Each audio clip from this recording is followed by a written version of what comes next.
जो यहाँ मौजूद हैं आपके हम कुछ सवाल लेने की कोशिश करेंगे। 30 मिनट का वक्त हमने उसके लिए तय कर रखा है। इस तरह से ये 2 घंटे की बहस पूरी होगी। 2-3 बुनियादी बातें हैं जिनका हमें ध्यान रखना है। किसी भी किस्म की नारेबाजी में हमें शरीक नहीं होना है। ये हल्ला गुल्ला नहीं है, क्योंकि पूरी दुनिया देख रही है, तो एक नज़ीर कायम करनी है, एक उदाहरण लोगों के सामने रखना है कि पढ़े लिखे लोग इत्तेफाकी और नाइत्तेफाकी रखते हुए भी, एक दूसरे से सहमति और असहमति रखते हुए भी बात कह सकते हैं। यहाँ पर मेरे जेएनयू के प्रोफेसर बैठे हैं, पुरुषोत्तम अग्रवाल जी, जिन्होंने हमें क्लास में सिखाया है कि सहमति का साहस और असहमति का विवेक, और इसका ठीक उलट भी, ये बड़ा जरूरी है। दूसरी बात, ये किसी एक धर्म के बारे में बहस नहीं है, ये बात सबको स्पष्ट होनी चाहिए। किसी धर्म को महान बताने या किसी धर्म को कमतर बताने की ये बहस नहीं है। तो यदि कोई इस उम्मीद से देख रहा है या यहां आया है, तो मैं आपको आश्वस्त करना चाहता हूं कि आपको नाउम्मीदी हाथ लगेगी। इस बहस में बहुत ज्यादा धार्मिक प्रतीकों के इस्तेमाल को लेकर भी ये दोनों लोग जो अभी आपको गंभीर दिख रहे हैं, भले लोग हैं, कल शाम को चाय पर मिले थे, बहुत हंसी मजाक भी इनके बीच हुआ था और गलबैयां डालते हुए एक तस्वीर भी हुई थी। ये इस बात का प्रमाण है कि इंटरनेट पर जो हल्ला मचा हुआ है उसके मुकाबले ये दोनों लोग बहुत ही अच्छे शांत ढंग से बहस के लिए राजी हो गए हैं। ट्विटर की बातें ट्विटर तक सीमित, एलन मस्क आजकल उसको एक्स कहते हैं। और अब इस बहस की शुरुआत मैं इन विद्वानों का, हालांकि इनको परिचय की जरूरत नहीं, पर हो सकता है, हमें पत्रकारिता में सिखाया जाता है कि नेवर अज्यूम, विज्ञान भी यही कहता है। मुफ्ती शमाइल नदवी साहब इस्लामिक विद्वान, शिक्षाविद हैं, कोलकाता के वाहियान फाउंडेशन के संस्थापक हैं, लखनऊ की प्रतिष्ठित दारुल उलूम नदवतुल उलमा से ग्रेजुएशन किया है, सोशल मीडिया और सार्वजनिक मंचों पर अध्यापन और बौद्धिक कामों में सक्रिय हैं और इस समय इंटरनेशनल इस्लामिक यूनिवर्सिटी मलेशिया से पीएचडी कर रहे हैं। अच्छी बात यह है कि पढ़ाई के साथ साथ ट्रैवल ब्लॉग भी बनाते हैं। पेट्रोनस टावर के सामने का ब्लॉग हमने देखा। हमारे साथ जावेद अख्तर साहब हैं। जावेद अख्तर साहब कवि हैं, शायर हैं, गद्य भी लिखते हैं, फिल्मों के लिए संवाद लिखे हैं, गीत लिखे हैं। इससे इतर ये वैज्ञानिक सोच को लेकर या अपने डिक्लेयर्ड एथिज्म को लेकर भी मुखर रहते हैं और अपने तहीं रैशनैलिटी की बात करते हैं। देवियों और सज्जनों, डज गॉड एग्जिस्ट? इस सवाल का जवाब सब अपने अपने तहीं खोजने की कोशिश कर रहे हैं। कोई इसको गॉड डैम पार्टिकल की खोज बताता है, कोई गॉड पार्टिकल की खोज बताता है, कोई हिग्स बोसान की खोज बताता है, कोई ये सवाल जवाब तलाशने की कोशिश करता है कि मास एग्जिस्टेंस में आखिर आया कैसे, हुआ क्या था, सृष्टि के पहले, समय के पहले क्या था। और कोई ये कहता है कि ये सारी खोजें जिस मस्तिष्क में हो रही हैं प्रकृति के क्रम में, वो कैसे विकसित हुआ। मैं उम्मीद करता हूं कि हम आज इन बुनियादी सवालों के कुछ जवाब हासिल करने में कामयाब हों। मैं सबसे पहले मंच पर आमंत्रित कर रहा हूं मुफ्ती शमाइल नदवी साहब को। आइए सर जी।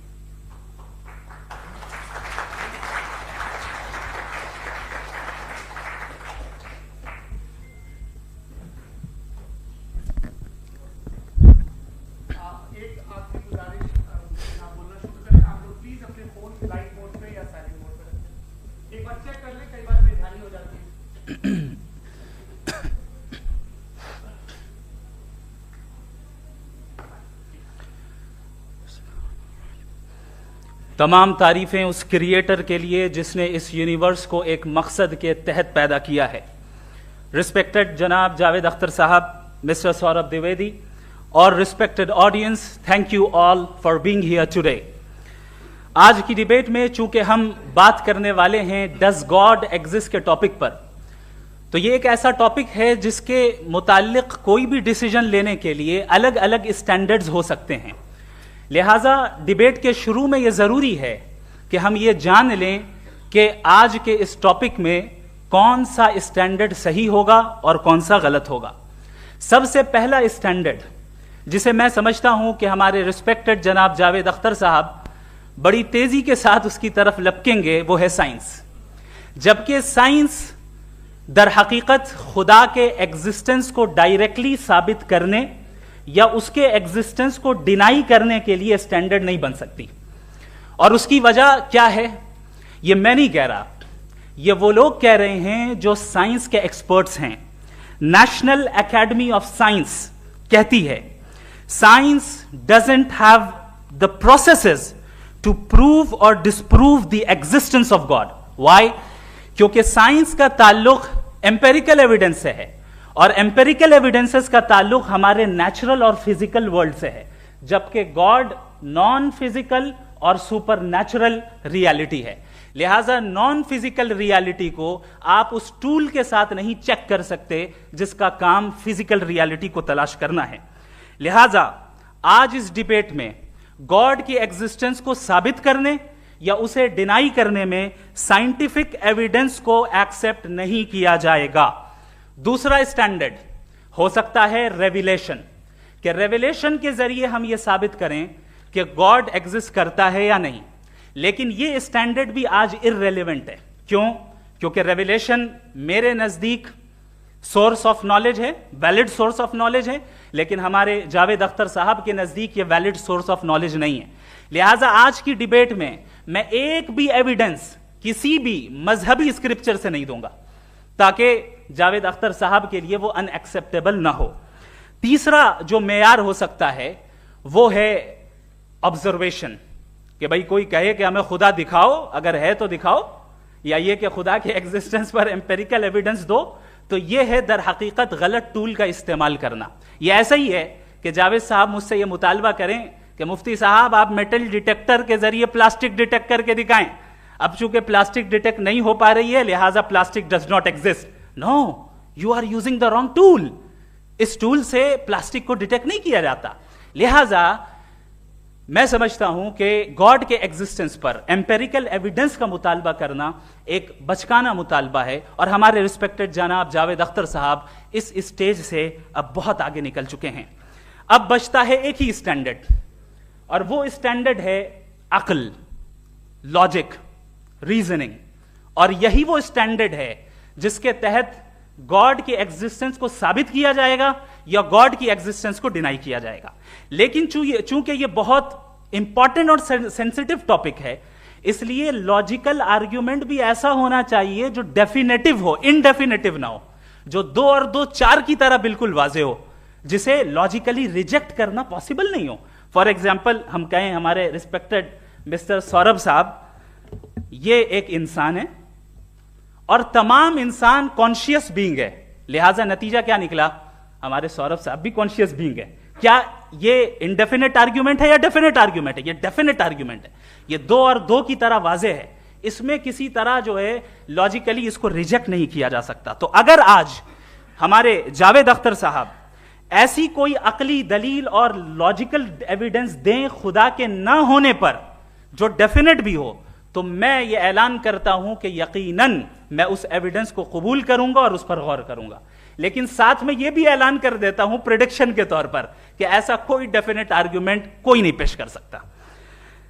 दलील हम देंगे और डेफिनेटिव दलील देंगे, लॉजिकल दलील देंगे, ऐसी दलील देंगे जो एंटायर एथिस्टिक वर्ल्ड उसे रेफ्यूट नहीं कर सकती। चलें अब हम एक एग्जाम्पल सोचते हैं, एक सिनेरियो, सिंपल सिनेरियो, तमाम ऑडियंस से गुजारिश है, हम और आप एक आइसोलेटेड आइलैंड पर हैं, ऐसा आइलैंड जहां पे हमसे पहले कोई कभी नहीं गया। चलते चलते आपके सामने अचानक आपने देखा एक पिंक कलर की बॉल पड़ी हुई है। सबसे पहला सवाल आपके जहन में क्या आएगा कि यह बॉल यहां क्यों आई, कैसे आई, ये पिंक कलर की ही क्यों है, कोई और कलर भी हो सकता था, ये इसी शेप में क्यों है, कोई और शेप भी हो सकता था। नेचुरली आप इस तरफ पहुंचेंगे कि कोई ना कोई है जिसने इन स्पेसिफिक प्रॉपर्टीज के साथ इस बॉल को बनाया है और यहां पे रखा है।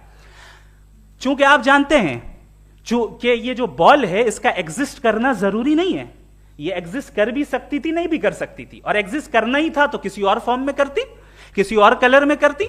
अब आप इस बॉल को एक्सपैंड करते चले जाएं, एक्सपैंड करते चले जाएं, एक्सपैंड करते चले जाएं, यहां तक कि ये बॉल यूनिवर्स के साइज की हो जाए। बताइए कि क्या साइज के बढ़ जाने से सवाल बदल जाएगा? हरगिज नहीं बदलेगा।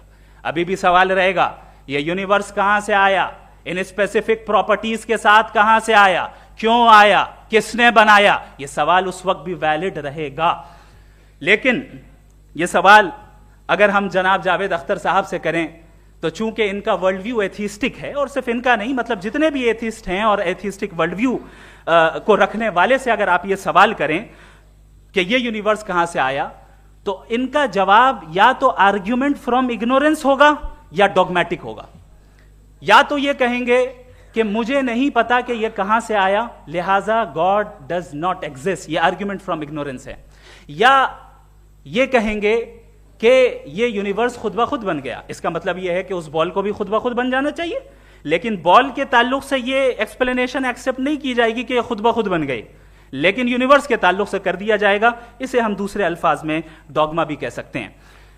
दूसरी चीज, हमारे जावेद अख्तर साहब जरूर गॉड ऑफ गैप्स की मिसाल भी जरूर देंगे, और मिसाल देंगे कि पहले जमाने में बिजलियां कड़कती थी तो लोगों ने किसी एक खुदा की तरफ, और बारिश होती थी तो दूसरे खुदा की तरफ मंसूब कर दिया, उनके पास दलील नहीं थी। यह हमारा वर्ल्ड व्यू है ही नहीं, यह हमारा वर्ल्ड व्यू है ही नहीं, क्योंकि नेचुरल फेनोमेना के प्रोसेस की इंटरप्रिटेशन को जान लेने से यह कहां से साबित हो गया कि गॉड एग्जिस्ट नहीं करता है। इस पर मैं इंशाअल्लाह अभी आगे बात करूंगा। आप हजरात ये भी देखेंगे, और मैं ये एक्सपेक्ट करता हूं कि हमारे रिस्पेक्टेड जनाब जावेद अख्तर साहब जरूर इमोशनल आर्ग्यूमेंट्स भी देंगे, जो कि एक लॉजिकल फेलेसी है जब बात आती है ट्रुथ को डिसाइड करने में। क्यों?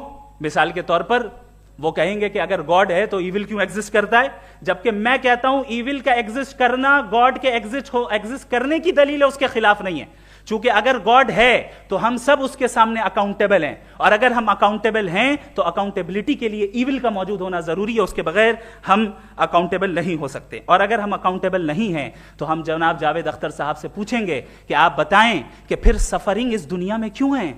अगर खुदा नहीं है तो सफरिंग क्यों है? और उन लोगों के जज्बे का क्या जिनके अंदर सफरिंग के बाद इंतकाम लेने का जज्बा पाया जाता है और वो इस दुनिया से ऐसे ही चले गए, क्या उनकी सारी तकलीफें बेकार चली जाएंगी?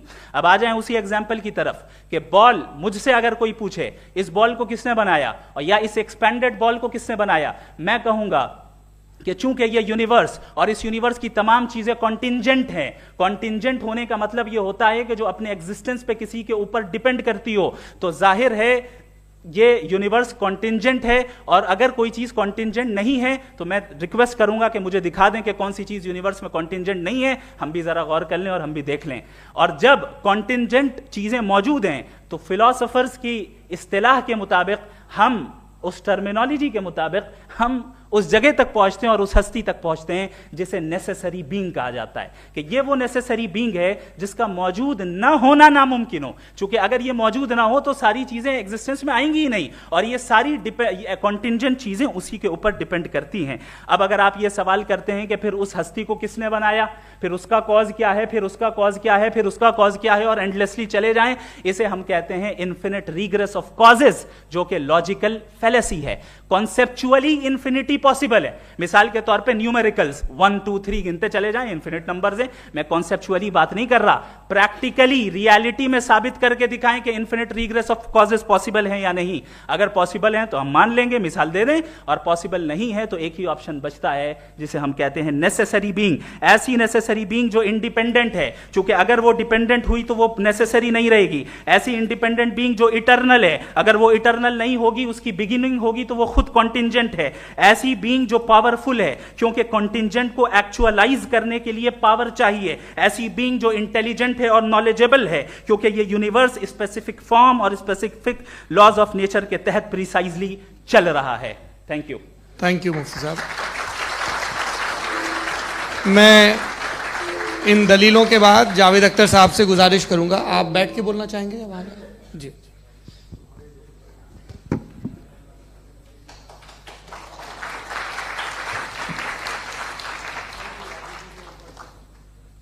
पहले तो मैं मुफ्ती साहब को एक अच्छी खबर देना चाहूँगा कि मेरी नॉलेज साइंस के बारे में बड़ी मामूली है, तो आप फिक्र ना करें उसकी, लेकिन कुछ कॉमन सेंस है मुझ में। देखिए, ये खुदा का तस्वुर कोई नया तस्वुर नहीं है, ये सदियों से रहा है।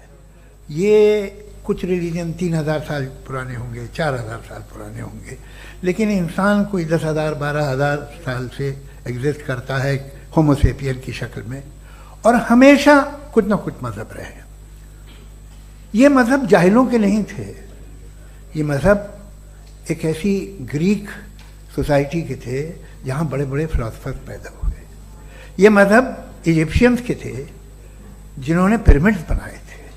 ये रोमन्स के थे कि जिनका आर्किटेक्चर और सेनेट यानी पहली बुनियाद डेमोक्रेसी की, लिमिटेड थी मगर डेमोक्रेसी थी, ये उन लोगों ने किए थे। तो इनका जो जुपिटर था, रा था, ज़्यूस था, उन्हें उस पर इतना ही एतमाद था जितना आज किसी मजहबी आदमी को अपने खुदा पे होगा। क्रिश्चियनिटी आने से पहले यूरोप में एक मजहब था जर्मेनिक रिलीजन। उसका एक खुदा था, उसकी एक बीवी थी, उसके 2 बेटे थे, एक बेटी थी। फिर जर्मनी में जब यूरोप में क्रिश्चियनिटी आई तो वो खुदा, उसकी बीवी और पूरे ख़ानदान चला गया। तो हमने अगर हम हिस्ट्री देखें तो खुदा जो हैं वो ज़्यादातर फ़नी है, वो हमेशा रहे नहीं। और वो जो लोग इन्हें मानते थे उनको आप कहें वो तो जाहिल थे, उन्हें तो कुछ पता ही नहीं था, ऐसा नहीं है। वो अपने वक्त में बड़े काबिल लोग थे और अपने वक्त में उन्होंने बड़े बड़े काम किए हैं, फिलोसफर्स थे, साइंटिस्ट थे।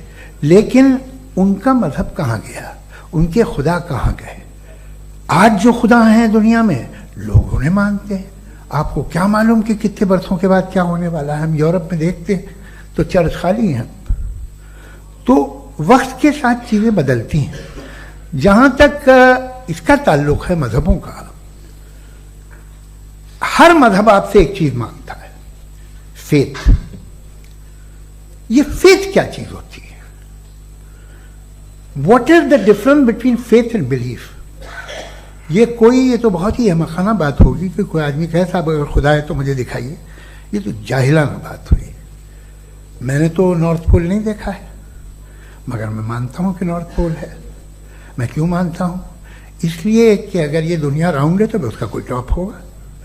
कुछ लोग हैं जो वहाँ गए भी हैं, कॉमन सेंस कहता है कि ऐसा होगा, सबूत है, गवाह है, रीज़न है। तो ये मेरा फेथ नहीं है। तो फेथ में और बिलीफ में डिफरेंस क्या है? जो मजहब मांगता है आपसे, हर मजहब फेथ मांगता है। फेथ का मतलब ये है कि ना कोई गवाह हो, ना कोई सबूत हो, ना कोई रैशनल हो, ना कोई लॉजिक हो, ना कोई प्रूफ हो, मगर तुम एक बात को मानो। ये है फेथ। वरना बिलीफ होता।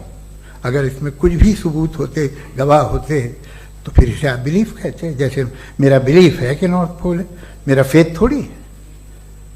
फेथ इन तमाम शर्तों को रद्द करता है। तो फिर स्टुपिडिटी क्या है? अगर मैं एक बात ऐसी मानूं जिसकी ना कोई लॉजिक है, ना कोई रैशनल है, ना कोई प्रूफ है, ना कोई गवाह है,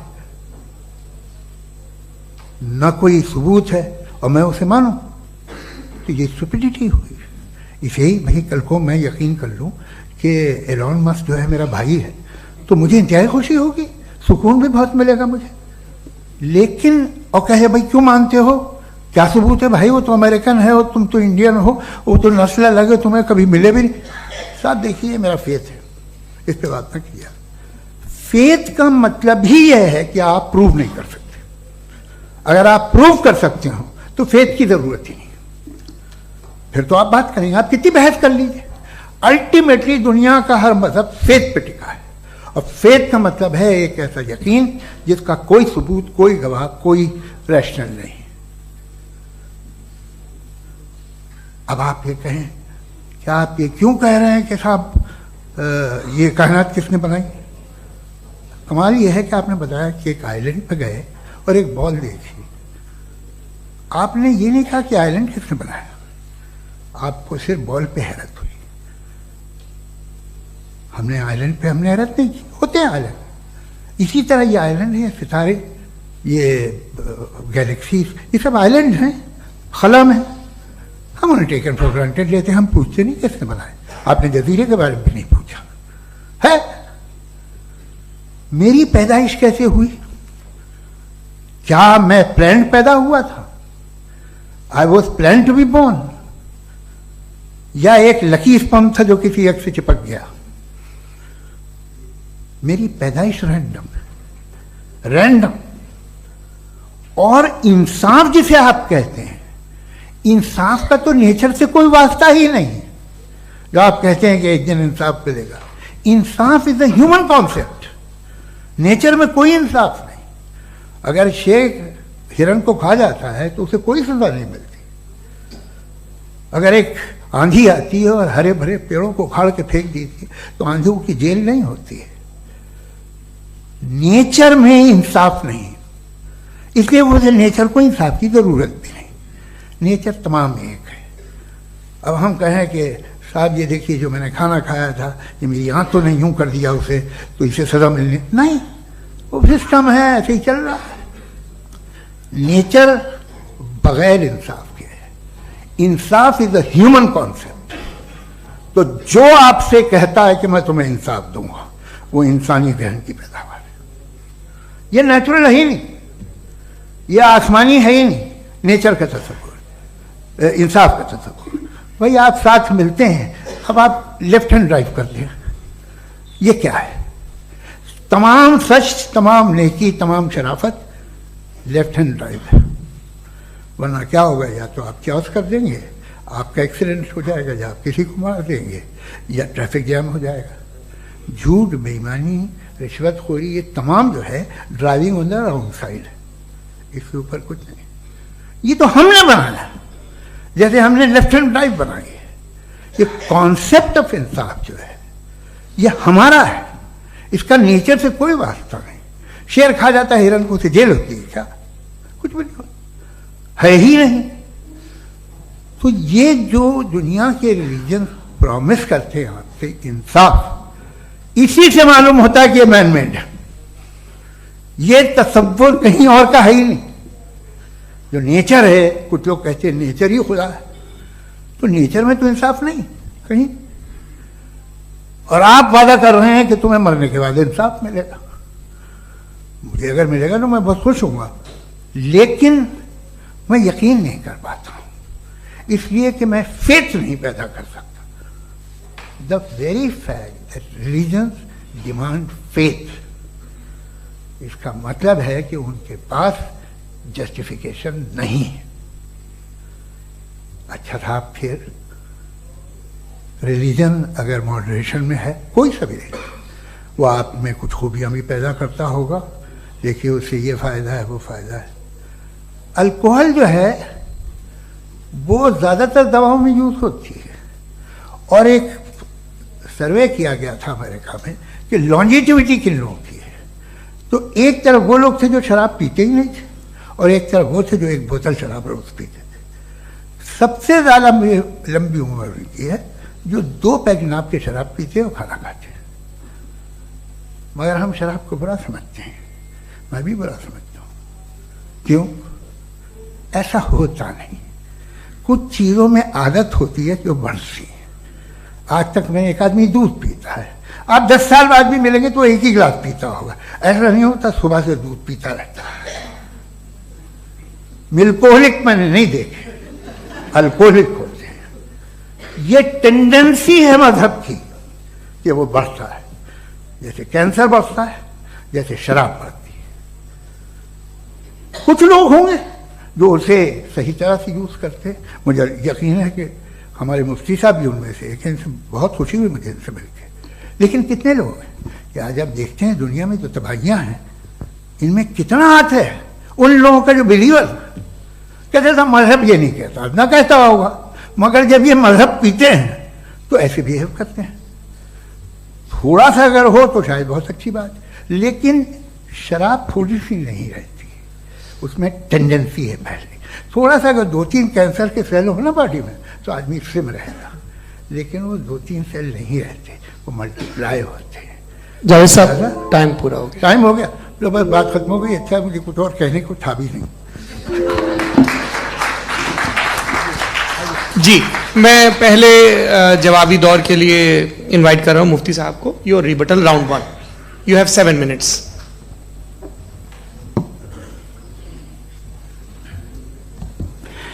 thank you very much Javed साहब। आपकी बात को सुनकर बड़े महजूज हुए हम लोग। महजूज, do you understand? We enjoyed.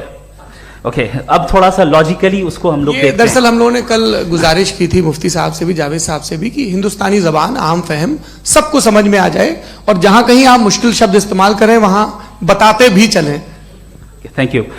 तो सबसे पहले हमारे रिस्पेक्टेड जावेद साहब ने हवाला दिया कि खुदा फानी है, कितने मजहब आगे चले गए, किसी ने जुपिटर को खुदा माना, किसी ने किसी को माना। मैं कहता हूं जिसने कॉन्टिंजेंट चीज को खुदा माना, गलत माना, वो खुदा ही नहीं, वो खुदा ही नहीं है। हम तो नेसेसरी बीइंग को साबित करने बैठे हैं, वो नेसेसरी कॉज जो इटरनल है, जो अबदी भी है और अजली भी है, हम किसी और को साबित करने नहीं बैठे। दूसरी चीज उन्होंने कहा कि फेथ एंड बिलीफ, ये एक ऐसी डेफिनेशन है फेथ की जो इन्होंने पहली मर्तबा पेश की है, या माफ कीजिएगा इन्होंने पहली मर्तबा पेश नहीं की है, रिचर्ड डॉकिंस ने पहली मर्तबा पेश की है। मुझे मालूम है ये सोर्स कहां से है। एपिस्टेमोलॉजिकली फेथ और बिलीफ का फर्क आप इस तरह नहीं कर सकते सर। फेथ सही भी होता है, गलत भी होता है, बिलीफ सही भी होता है, गलत भी होता है। जो लॉजिक, रीजन और एविडेंस से बैक्ड होगा वो फेथ सही होगा। और आप जिस फेथ की बात कर रहे हैं कि इलॉजिकल है और उसके पीछे नहीं है, तो we are on the same page. हम नहीं मानते उस फेथ को, जो फेथ ऐसा हो जिसके पीछे कोई लॉजिक ना हो, एविडेंस ना हो, हम नहीं मानते। हम तो उस फेथ के कायल हैं जिसके पीछे लॉजिक हो और एविडेंस हो। तो बिलीफ सही भी होता है, गलत भी होता है, फेथ भी सही होता है और गलत भी होता है। तो आज फेथ और बिलीफ के डिफरेंस पे बात नहीं हो रही है। आज आप चाहे फेथ एक्सेप्ट कर लें या बिलीफ एक्सेप्ट कर लें, आज ये बात होगी कि ट्रूथ क्या है, चाहे ट्रू बिलीफ सही है या ट्रू फेथ सही है, और फॉल्स फेथ क्या है और फॉल्स बिलीफ क्या है, बात इस पे हो रही। दूसरी चीज इन्होंने पूछा स्टुपिडिटी फिर क्या है। अगर फेथ रिलीजन स्टुपिडिटी नहीं है तो और क्या है? चूंकि फेथ का मुतालबा करते हैं तो स्टुपिडिटी क्या है? मैं कहता हूं स्टुपिडिटी एथिज्म है। उसकी वजह यह है कि आप एक सड़क पे जा रहे हो और आप किसी गार्डन में जाएं और देखें वहां लिखा है फूलों के साथ I love Javed Akhtar, and I really do, I love you sir. So जब आप वहां पर पहुंचे तो वहां पहुंचकर अब ये बताएं, क्या आप ये कहेंगे वाह व्हाट अ नेचुरल सिलेक्शन? ये क्या नेचुरल सिलेक्शन है? नहीं, ये प्रिसाइजली डिजाइंड है, इसके पीछे डिजाइनर है। लिहाजा अगर कोई एक ऐसी कॉमन सेंस की बात को कबूल नहीं कर रहा है कि यूनिवर्स जो इतने प्रिसाइजली काम कर रहा है, हम कह दें कि खुद ब खुद बन गई, मैं समझता हूं इससे बड़ी स्टुपिडिटी और कुछ नहीं है। ये रैशनल चीज है। फिर हमारे सर ने कहा कि आपने बॉल पे फोकस किया, आइलैंड पे फोकस नहीं किया। अरे आइलैंड को किसने बनाया यही समझाने के लिए तो बॉल की मिसाल दे रहा हूं। और बॉल भी कॉन्टिंजेंट है, आइलैंड भी कॉन्टिंजेंट है, दोनों नेसेसरी बीइंग का मुतालबा करते हैं। आगे इन्होंने कहा कि नेचर में कोई इंसाफ नहीं है। हम डिसाइड करते हैं कि मोरालिटी क्या होती है, इंसाफ क्या होता है। हम डिसाइड करते हैं, जैसे ड्राइविंग सीट में ट्रैफिक वाला, ये तो किसी खुदा ने नहीं कहा, ये है, इसे कहते हैं फॉल्स इक्विवेलेंस। ये एक लॉजिकल फेलेसी है। आपने जो है मिसाल दी ड्राइविंग की और ट्रैफिक की, ये सब्जेक्टिव मोरालिटी है। आप सब्जेक्टिव मोरालिटी को मिसाल बनाकर ऑब्जेक्टिव मोरालिटी के ऊपर नहीं थोप सकते। इंसाफ की ऑब्जेक्टिव मोरालिटी। अगर आप ये कहते हैं कि नेचर में इंसाफ नहीं है, तो इंसाफ का न होना ये नेचुरल हुआ, तो फिर नेचर को नेचर रहने दे। क्यों हम इतना स्ट्राइव कर रहे हैं दुनिया में इंसाफ लाने के लिए? ये तो इलॉजिकल बात है, इरैशनल बात है। इसलिए बहुत सी चीजें ऐसी हैं जो ऑब्जेक्टिवली जो है इविल या गुड हैं, और बहुत सी चीजें ऐसी हैं जो सब्जेक्टिवली हैं। सब्जेक्टिवली जो मोरल होता है या इमोरल होता है, उसको हम सोशल कंसेंसस से या पर्सनल प्रेफरेंस से डिसाइड करते हैं। लेकिन जो ऑब्जेक्टिव मोरालिटी है, जिसमें इंसाफ आया, जो इन्होंने बार बार रिपीट किया, ये ऑब्जेक्टिव है, सब्जेक्टिव नहीं है। अगर आप कहते हैं ये सब्जेक्टिव है, तो मेरा सवाल आपसे यह है, क्या सोशल कंसेंसस के जरिए अगर जुल्म को सही करार दे दिया जाएगा तो आप जुल्म को जस्टिफाई करेंगे? दूसरी चीज इन्होंने यह कहा कि 2 पैक शराब पी लें तो वो उतने पे नहीं रहता, बढ़ जाता है। यही मामला मजहब के साथ है। 2 पैक आप पी लें, बढ़ेगा। तो ये एक ऐसी मिसाल है, इसको कहीं भी फिट कर लें कि आप एथिज्म पे जब फिट करें, जब आप 2 पैक एथिज्म का लेंगे ना, तो वो बढ़ बढ़ के नॉर्थ कोरिया बनेगा। Thank you.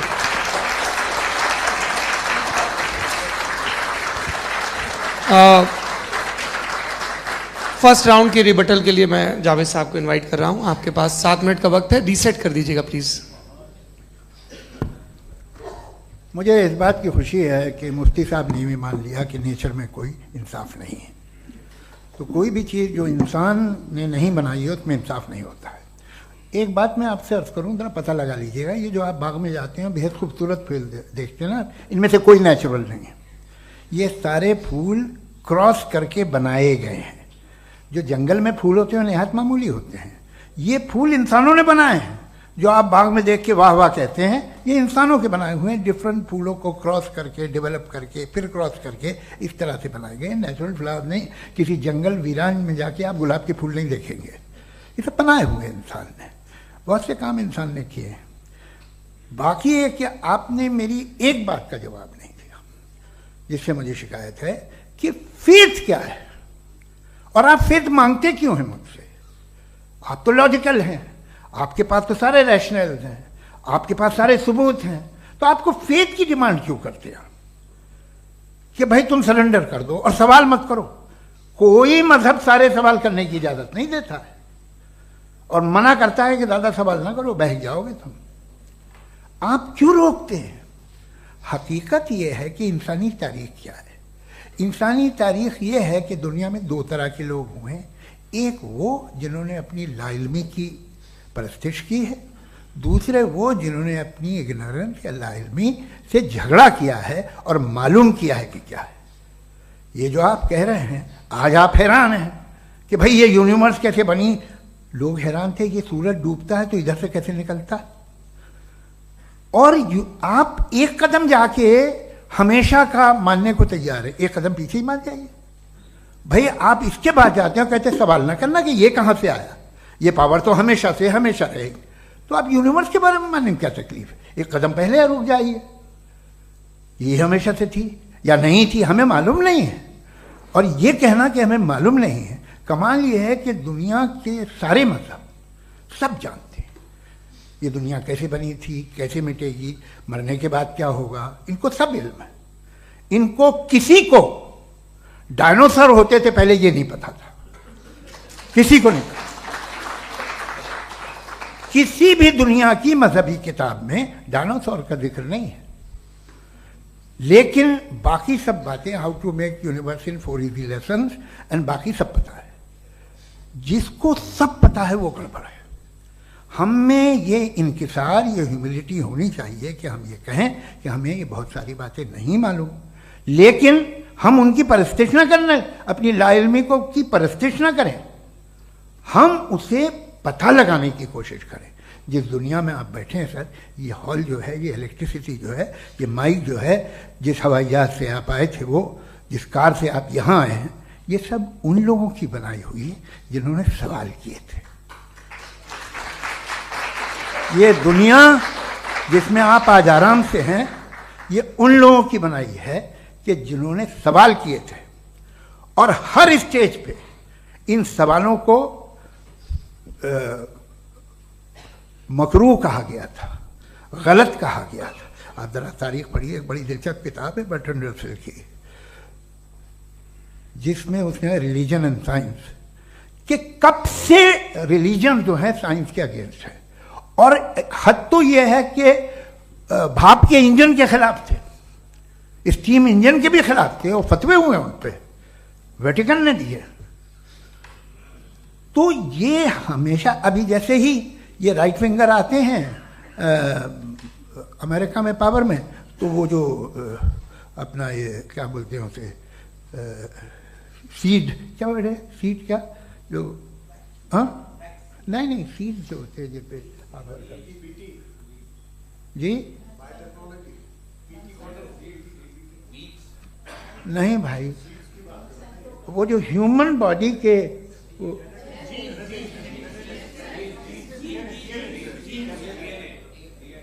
उस पर रिसर्च बंद हो जाती है, रिपब्लिकन नहीं करने देते। अरे भाई इतना डर क्या है तुम्हें? एक जमाने में बहुत नाराज थे ये सारे मजहबी लोग कि ये इंसान तो इंसान बनाने की कोशिश कर रहा है। आपको क्या तकलीफ भाई, बना ले तो बना लेने दो, ये खौफ क्या है? और ये सब आज जो आप कह रहे हैं नामुमकिन है, ये कैसे हुआ? मुझे एक किस्सा याद आता है। जब मैं 6ठी क्लास में था तो मैं मैथमेटिक्स में बहुत वीक था, तो एक टीचर रख दिया गया, उसने 1 2 3 4 5 6 7 तो सिखा दिया मुझे। वो दिन मैं भूल नहीं सकता हूँ मुफ्ती साहब, जिस दिन उसने ये बताया कि 1/2 क्या होता है और 3/4 क्या होता है। मुझे ऐसा लगा कि मेरा सर बीच से फट जाएगा। यह आदमी कह रहा है कि जो दीवार के अंदर जाओ वॉक करते हुए। आज हंसता हूं मैं इस बात पे।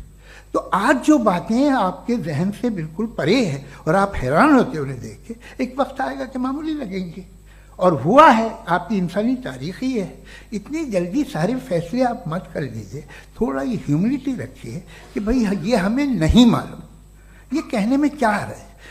ये यूनिवर्स कहाँ तक फैली, ये कब से है और कब तक रहेगी, हमें नहीं मालूम। आपने फैसला कर लिया कब बनी। ये आपके हिसाब से कोई 14 बिलियन ईयर बनी जो समझा जाता है। उससे पहले हजारों करोड़ों अरबों साल तक खुदा बैठा क्या कर रहा था? खामोश बैठा था, ऐसी जमाइयाँ ले रहा था। फिर उसे आइडिया है, यार एक काम करते, वक्त अच्छा गुजर जाएगा, यूनिवर्स बना से। सोचिए, वो तो हमेशा से है ना, मगर यूनिवर्स हमेशा से नहीं है, ये तो बनाई गई है। और उससे पहले क्या था, इनका क्या काम था? कैसी बात है, ये बड़ा आसान है। जो बात हमें आज धीरे धीरे पता चली है, बरसों 2000 और 2500 साल पहले आपको किसी ने बता दिया कि क्या था, आप मान गए और तब से वही मान रहे हैं जो 2500 साल पहले कहा गया था। सब कुछ बदल गया है, सॉल्व हो रही हैं चीज़ें। अभी साइंस बिल्कुल दावा नहीं करती, या कोई फिलोसफर ये दावा नहीं करता कि हमें सब मालूम, बल्कि वो कहता है कि हमें जितना मालूम होता है उससे ये मालूम होता है कि हमें कितना कम मालूम। तो हम अपनी जहालत से लड़े, उसकी परस्तिश न करें। जी, टाइम है। Thank you so much. मैं तर्कों की श्रृंखला में राउंड 2 के लिए मुफ्ती साहब को आमंत्रित कर रहा हूं। आपके पास एक बार फिर से 7 मिनट का वक्त है। शुक्रिया। जनाब जावेद अख्तर साहब कई मर्तबा दोहरा रहे हैं कि फेथ का मतलब बताइए, फेथ का मतलब बताइए। मैंने बता दिया, फेथ सही भी होता है, गलत भी होता है। और आज हम फेथ पे बात नहीं कर रहे, हम ट्रूथ और डज गॉड एग्जिस्ट पे बात कर रहे हैं। क्या डज गॉड एग्जिस्ट, ये ट्रूथ यानी गॉड है या नहीं है, इसमें से दोनों ट्रूथ क्या है। अब आप उसे फेथ कह लें, बिलीफ कह लें, नॉट माई बिजनेस। उसके बाद आपने कहा कि भाई सवाल करने से मजहब रोकता है। मैं कहता हूं जो रोकता है वो रोकता होगा, मैं नहीं रोकता, बल्कि सवाल करें, सवाल करना चाहिए। सवाल कर करके तो हम आगे बढ़ते हैं, तरक्की करते हैं, और इसीलिए मैं आज यहां पे आया हूं। लेकिन सवाल सिर्फ खुदा से नहीं होगा, आपसे भी होगा। सवाल एथिज्म से भी होगा, सवाल सिर्फ मजहब से नहीं होगा, सबसे होगा। और आज मैं सवाल करूंगा और उम्मीद है कि आप जवाब देंगे। अभी तक आपने वैसे कॉन्टिंजेंसी आर्ग्यूमेंट का कोई जवाब नहीं दिया। चलें, आपने कहा यूनिवर्स के बारे में इटर्नल क्यों नहीं बोल देते। ये चूंकि लॉजिकली पॉसिबल ही नहीं है कि यूनिवर्स इटर्नल हो। यूनिवर्स एक कॉन्टिंजेंट चीज है जो टाइम एंड स्पेस के पाबंद है, टाइम एंड स्पेस से बाउंड है। जो टाइम एंड स्पेस से बाउंड होगा वो कॉन्टिंजेंट होगा, जो कॉन्टिंजेंट होगा वो उसकी बिगिनिंग हुई होगी, जिसकी बिगिनिंग हुई होगी वो इटर्नल नहीं हो सकता। ये तो कॉमन सी बात है। आपने कहा कि किसी मजहबी किताब में डायनासोर का जिक्र नहीं है। अफसोस कि आज तक किसी मैथमेटिक्स के किताब में मुझे डायनासोर का जिक्र नहीं मिला। तो इसका मतलब मैथमेटिक्स की किताब बेकार है? नहीं, उसका वो टॉपिक नहीं है। रेवलेशन का और मजहबी किताबों का टॉपिक ये नहीं है कि आपको आके बताए साइकिल कैसे बनाते हैं, या आकर ये बताएं कि जो है डायनासोर कब था। वो तो मोरालिटी सिखाने आया है, गॉड के बारे में बताने आया, नॉन फिजिकल रियलिटी की हकीकत को सिखाने के लिए आया। रिलीजियन साइंस को रोकता है? नहीं रोकता। अगर रोकता है तो गलत करता है। रिलीजियन साइंटिज्म को रोकता है, जिसमें हमारे जावेद साहब मुब्तला है। साइंस और साइंटिज्म में फर्क है। साइंटिज्म यह है कि आप समझें कि साइंस और साइंटिफिक मेथोडोलॉजी ये नॉलेज को हासिल करने का वाहिद सोर्स ऑफ नॉलेज है। यह है साइंटिज्म। हम इसे रिजेक्ट करते हैं। हम साइंस को तो तरक्की करते हैं, भाई आप हमारी पूरी तारीख कर लें, पढ़ लें तो आपको पता चल जाएगा। बहरहाल ये अलग टॉपिक है। उसके बाद इन्होंने एक लफ्ज कहा, वेटिकन ने फतवा दिया। वेटिकन का फतवे से कोई ताल्लुक नहीं है, दोनों कॉन्ट्राडिक्टरी अल्फाज हैं। उसके बाद उन्होंने कहा कि भाई हमें नहीं मालूम। अगर नहीं मालूम तो क्लियरली कह देना कि नहीं मालूम है, इसमें क्या हर्ज है। तो वही तो मैं कह रहा हूं ना कि आप कह दें कि नहीं मालूम, लेकिन क्लेम क्यों कर रहे हैं कि गॉड एग्जिस्ट नहीं कर रहा है। आप कह दें नहीं मालूम है, हो सकता है हो सकता ना हो, लेकिन आप क्लेम कर रहे हैं। The moment you say God does not exist, this is a claim. And now the burden of proof is upon you too, जैसे हमारे ऊपर है। और क्यों है मैं बताता हूं, क्यों है ये भी मैं बताता हूं। फिलोसॉफिकली जो क्लेम होता है ना, सिर्फ ये नहीं होता कि इंसान कहे पॉजिटिव क्लेम करे और नेगेटिव क्लेम करे तो बर्डन ऑफ प्रूफ नहीं है। आप मिसाल के तौर पे मैं कहूं कि फुला उस कमरे में कोई नहीं है, मैंने एक नॉलेज का क्लेम किया है, उस कमरे में कोई नहीं है, मैंने एक नॉलेज का क्लेम किया। या तो मैं कहूं मुझे नहीं पता, हो भी सकता है नहीं भी हो सकता है, this is not a claim. लेकिन जब मैं कह रहा हूं कि वहां कोई नहीं है या मैं कह रहा हूं वहां कोई है, दोनों क्लेम है और दोनों के ऊपर बर्डन ऑफ प्रूफ है। हमारे ऊपर भी बर्डन ऑफ प्रूफ है, मैंने कंटिजेंसी आर्ग्यूमेंट दिया, इसे तोड़कर दिखाइए। आखिरी चीज, इन्होंने कहा कि खुदा दुनिया बनाने से पहले 150 साल पहले या करोड़ों साल पहले क्या कर रहा था। अरे हजरत, चलें बहरहाल मैं जवाब दे देता हूं, आप हमारे रिस्पेक्टेड पर्सनालिटी हैं, अगर आप नहीं होते तो मैं ऐसे एंटरटेन ही नहीं करता। टाइम, ये 100 साल पहले या 100 साल बाद, पहले बाद में अभी, ये वो अल्फाज हैं जिनका ताल्लुक टाइम से है। टाइम शुरू ही हुआ है यूनिवर्स की बिगिनिंग के बाद, तो उसके पहले खुदा क्या कर रहा था, सवाल इलॉजिकल है, ये फेलेसी है। यानी आप ये कह रहे हैं कि यूनिवर्स के बनने से पहले खुदा क्या कर रहा था, टाइम के बनने से पहले, पहले का ताल्लुक टाइम से, टाइम उस वक्त था ही नहीं, तो ये सवाल ही इनवैलिड है खुदा के ताल्लुक से। दूसरी चीज, आर्ग्यूमेंट ऑफ कंटिजेंसी जो मैंने आपके सामने पेश की है, आपने बार बार ये प्रूफ किया और ये कह रहे हैं कि गॉड ऑफ गैप्स। देखिए पहले नहीं मालूम था, साइंस ने कर दिया। सिंपल्स की मिसाल से मैं समझा देता हूं। जिस गैप्स की आप बात कर रहे हैं ना, साइंस उन गैप्स को जिन चीज के जरिए भी प्रूव करेगा वो कॉन्टिंजेंट ही होगा, अब चाहे वो फोर्स हो, मैटर हो या एनर्जी हो। लिहाजा सवाल हमारा उस वक्त भी वैलिड होगा जब तक कि आप नेसेसरी बीइंग पे ना आ जाएं, और इन्फिनिट रिग्रेस पॉसिबल नहीं है of causes in practical world, तो जाहिर है कहीं रुकना पड़ेगा, जहां रुकेंगे वही खुदा है। दूसरी चीज, आपने ये क्या कह रहा था मैं, किस पॉइंट को? What? Oh no, after that. Just now. हाँ, जहां रुकेंगे वही खुदा है। बहरहाल, तो टाइम का जिक्र हो गया, गॉड ऑफ गैप, सॉरी, या इसकी एक मिसाल आप ले लें। एक कार है, एक साहब ने देखा कि भाई कार जो है उसके व्हील्स कितने अच्छे लगे हुए हैं सही जगह पे, स्टीयरिंग जो है कितने अच्छे जगह पे लगी हुई, और सीट्स कितने वेल डिजाइंड है, कितनी प्रिसाइजली ये कार काम कर रही है, तो जरूर कोई ना कोई इसे क्रिएट किया है, किसी ने क्रिएट किया है। अब जावेद साहब आए और कहे अरे जनाब बोनेट खोलिए, इसमें इंजन है, इंजन इस कार को चला रहा है, hence prove no one has created the car. This is illogical, this is irrational.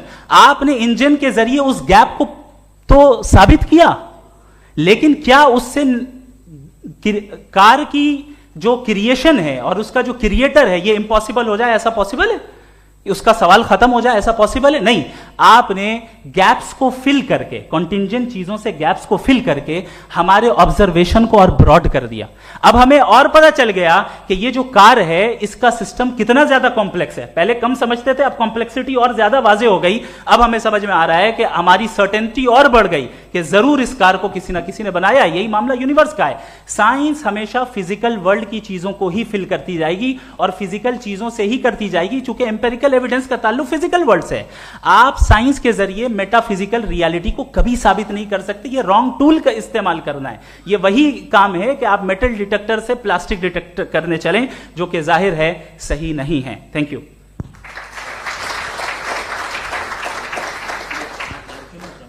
जी, ये आर्ग्यूमेंट का राउंड 2 है। हाँ। 7 मिनट है। पहले तो मैं आपसे अर्ज करूं कि आपने कहा कि जब कायनात ही नहीं थी तो वक्त भी नहीं था, कुछ भी नहीं था। कैसे नहीं था? खुदा था, एक एग्जिस्टेंस तो था ना खुदा का। तो जब खुदा था तो वक्त भी होगा। ऐसा नहीं है कि कुछ भी नहीं था, खुदा था। अच्छा, बाकी एक आपने कहा साहब आप साबित कीजिए, आपके पास भी लॉजिक है या मेरे पास भी लॉजिक है। आप मेरा जिम्मेदारी नहीं है साबित करना कि खुदा है। बर्टन रसल ने बड़ी अच्छी बात कही।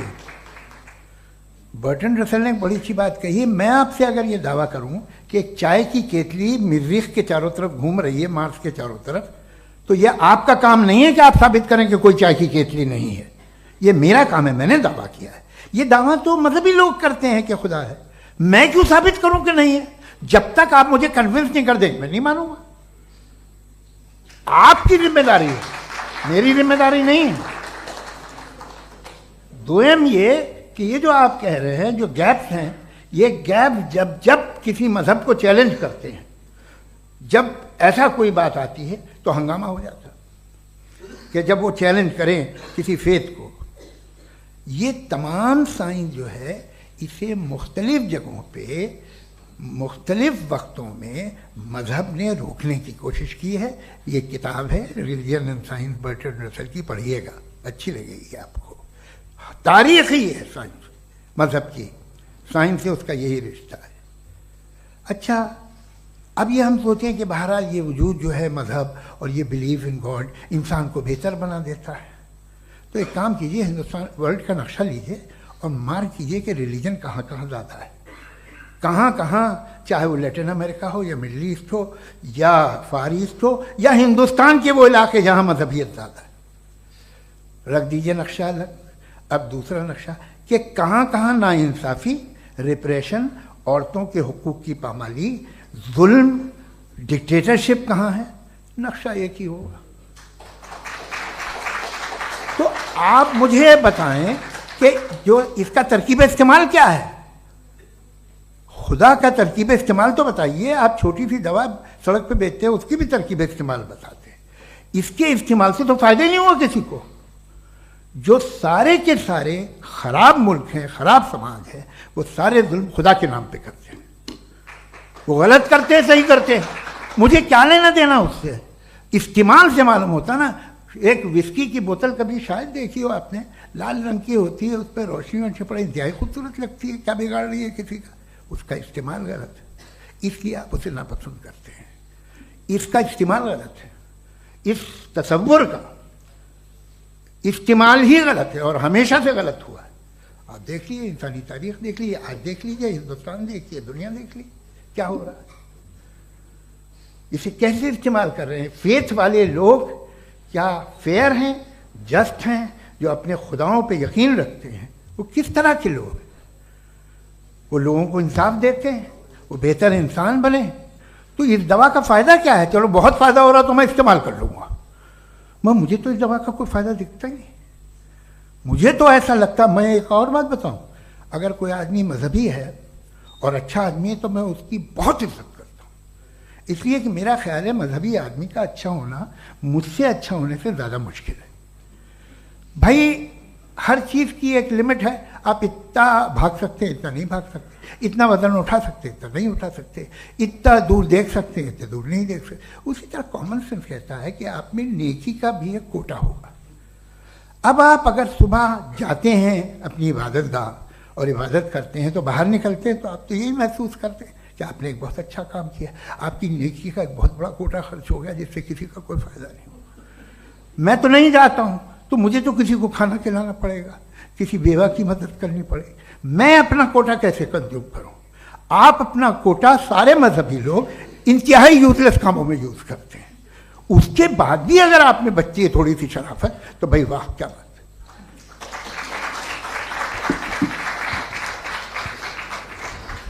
एक तो मुझे ये बात बहुत अच्छी लग रही है कि दोनों ही विद्वान समय को मानते हैं और बहुत समय से अपनी दलीलें और बाज दफ़ा समय से पहले अपनी तकरीरें पूरी करके अपनी अपनी कुर्सी पर बैठ रहे हैं। ये इस आर्ग्यूमेंट का राउंड 2 पूरा हुआ। अब रिबटल का राउंड 2 है और उसके बाद क्रॉस एग्जामिनेशन होगा। नहीं, आपका आर्ग्यूमेंट हो गया सर। हमारे यहाँ स्कूल के सिलेबस में पंच परमेश्वर कहानी पढ़ाई जाती है, प्रेमचंद जी की लिखी हुई। आप निश्चिंत रहिए, आपके कोई राउंड में मिस नहीं होने दूंगा। रिबटल का राउंड 2, मुफ्ती शमाइल नदवी साहब।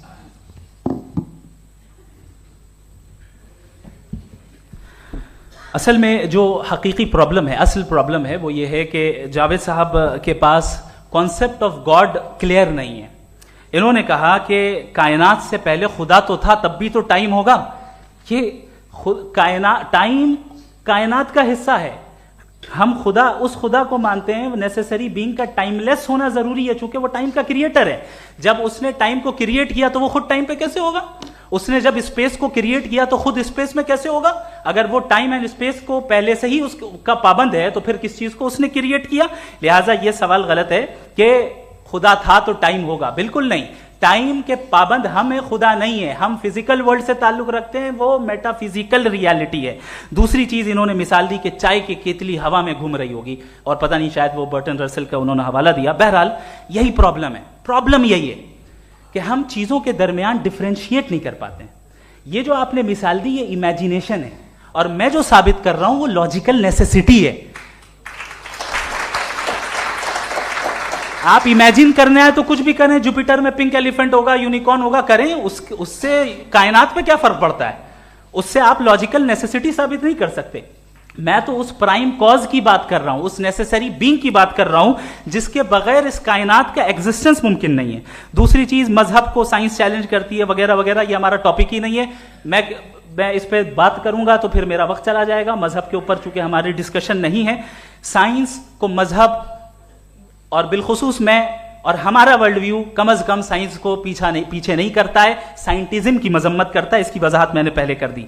दूसरी चीज इन्होंने कहा वर्ल्ड का नक्शा लीजिए, वर्ल्ड मैप लीजिए, दो अलग अलग जगह की। हजरत मैंने ये होमवर्क किया था, और मैंने मिडिल ईस्ट का एक नक्शा लिया और यूरोप का एक नक्शा लिया। ये मजहबी इलाका और ये लिबरल और एथीस्ट इलाका। मुझे पता चला कि सबसे ज्यादा रेप केसेस जो हैं वहां पर है।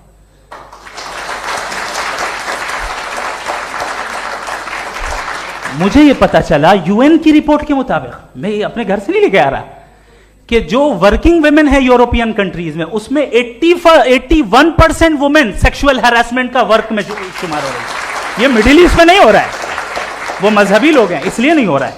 दूसरी चीज, आपने ये कहा कि मजहबी आदमी का अच्छा होना हमारे अच्छे होने से बहुत मुश्किल है, बहुत मुश्किल है। तो इसका मतलब यह है कि गॉड के अलावा आपके पास अच्छे और बुरे का कोई स्टैंडर्ड है। मैं चाहूंगा कि कन्वर्सेशनल स्टाइल वाली डिस्कशन और सेगमेंट पे इसी पे बात कर लेते हैं। Thank you very much.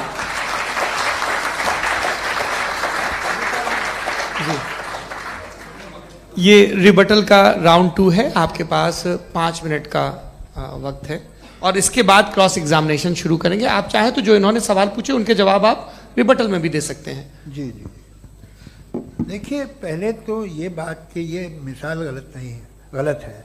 इन्होंने पहले ही हमको डिसार्म कर दिया। कह लिया अकल से मामला सॉल्व नहीं हो सकता, लॉजिक से आप पहुंच नहीं सकते। ये एक मेटाफिजिकल चीज़ है। मेटाफिजिकल अजीब सा लफ्ज़ है, ठीक से किसी को माने नहीं मालूम इसके, तो ऐसा लगता है कुछ बड़ी चीज़ है। अरे भाई, क्या होता है मेटाफिजिकल, बताओ, खड़ी हो।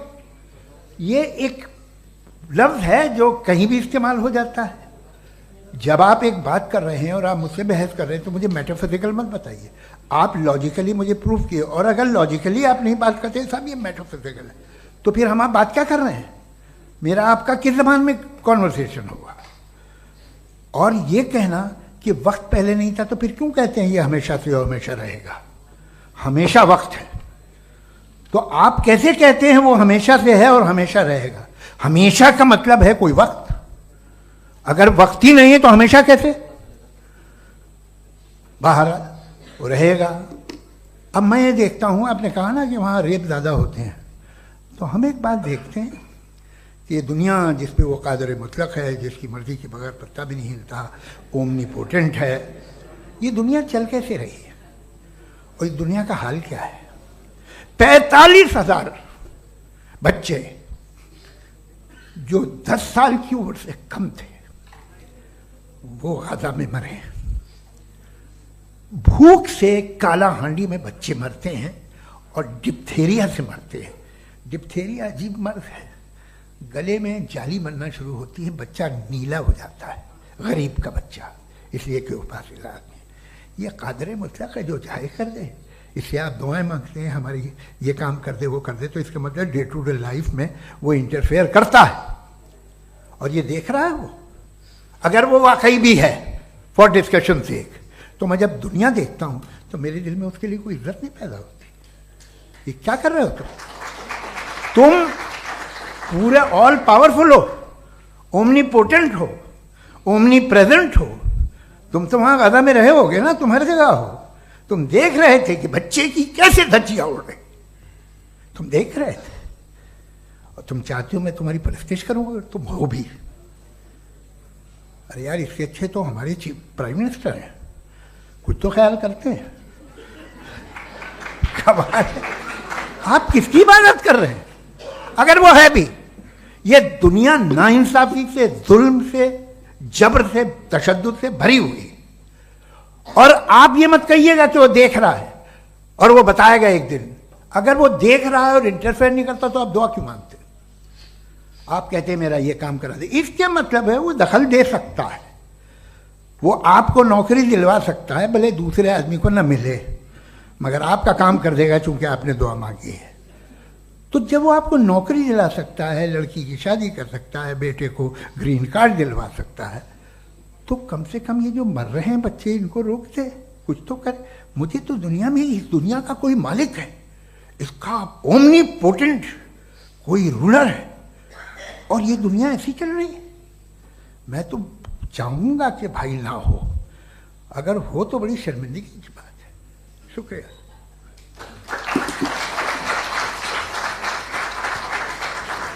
देवियों और सज्जनों, इस बहस के 2 राउंड और 2 रिबटल पूरे हो चुके हैं। अब सबसे जरूरी और सबसे मुश्किल राउंड शुरू हो रहा है, क्रॉस एग्जामिनेशन का। अब इन विद्वानों की सज्जनता की एक परख भी होगी, और वक्त हमने 16 मिनट का तय किया है। पहला सवाल आप पूछना चाहेंगे? जी बिल्कुल। पहले बोले भी आप माइक ले लीजिएगा हाथ में, ये नीचे से ऑन जी। मैं बोलता हूँ, ये दायस हटा सकते हैं क्या हम थोड़ा क्विकली? दायस पीछे कर दीजिए बस थोड़ा सा, है, ताकि ये जो दाएं बाएं लोग बैठे हैं, इसे हटा ही दीजिए। अब हम वहां तो जाने वाले नहीं। आराम से आराम से दोनों तरफ से हटा दीजिए।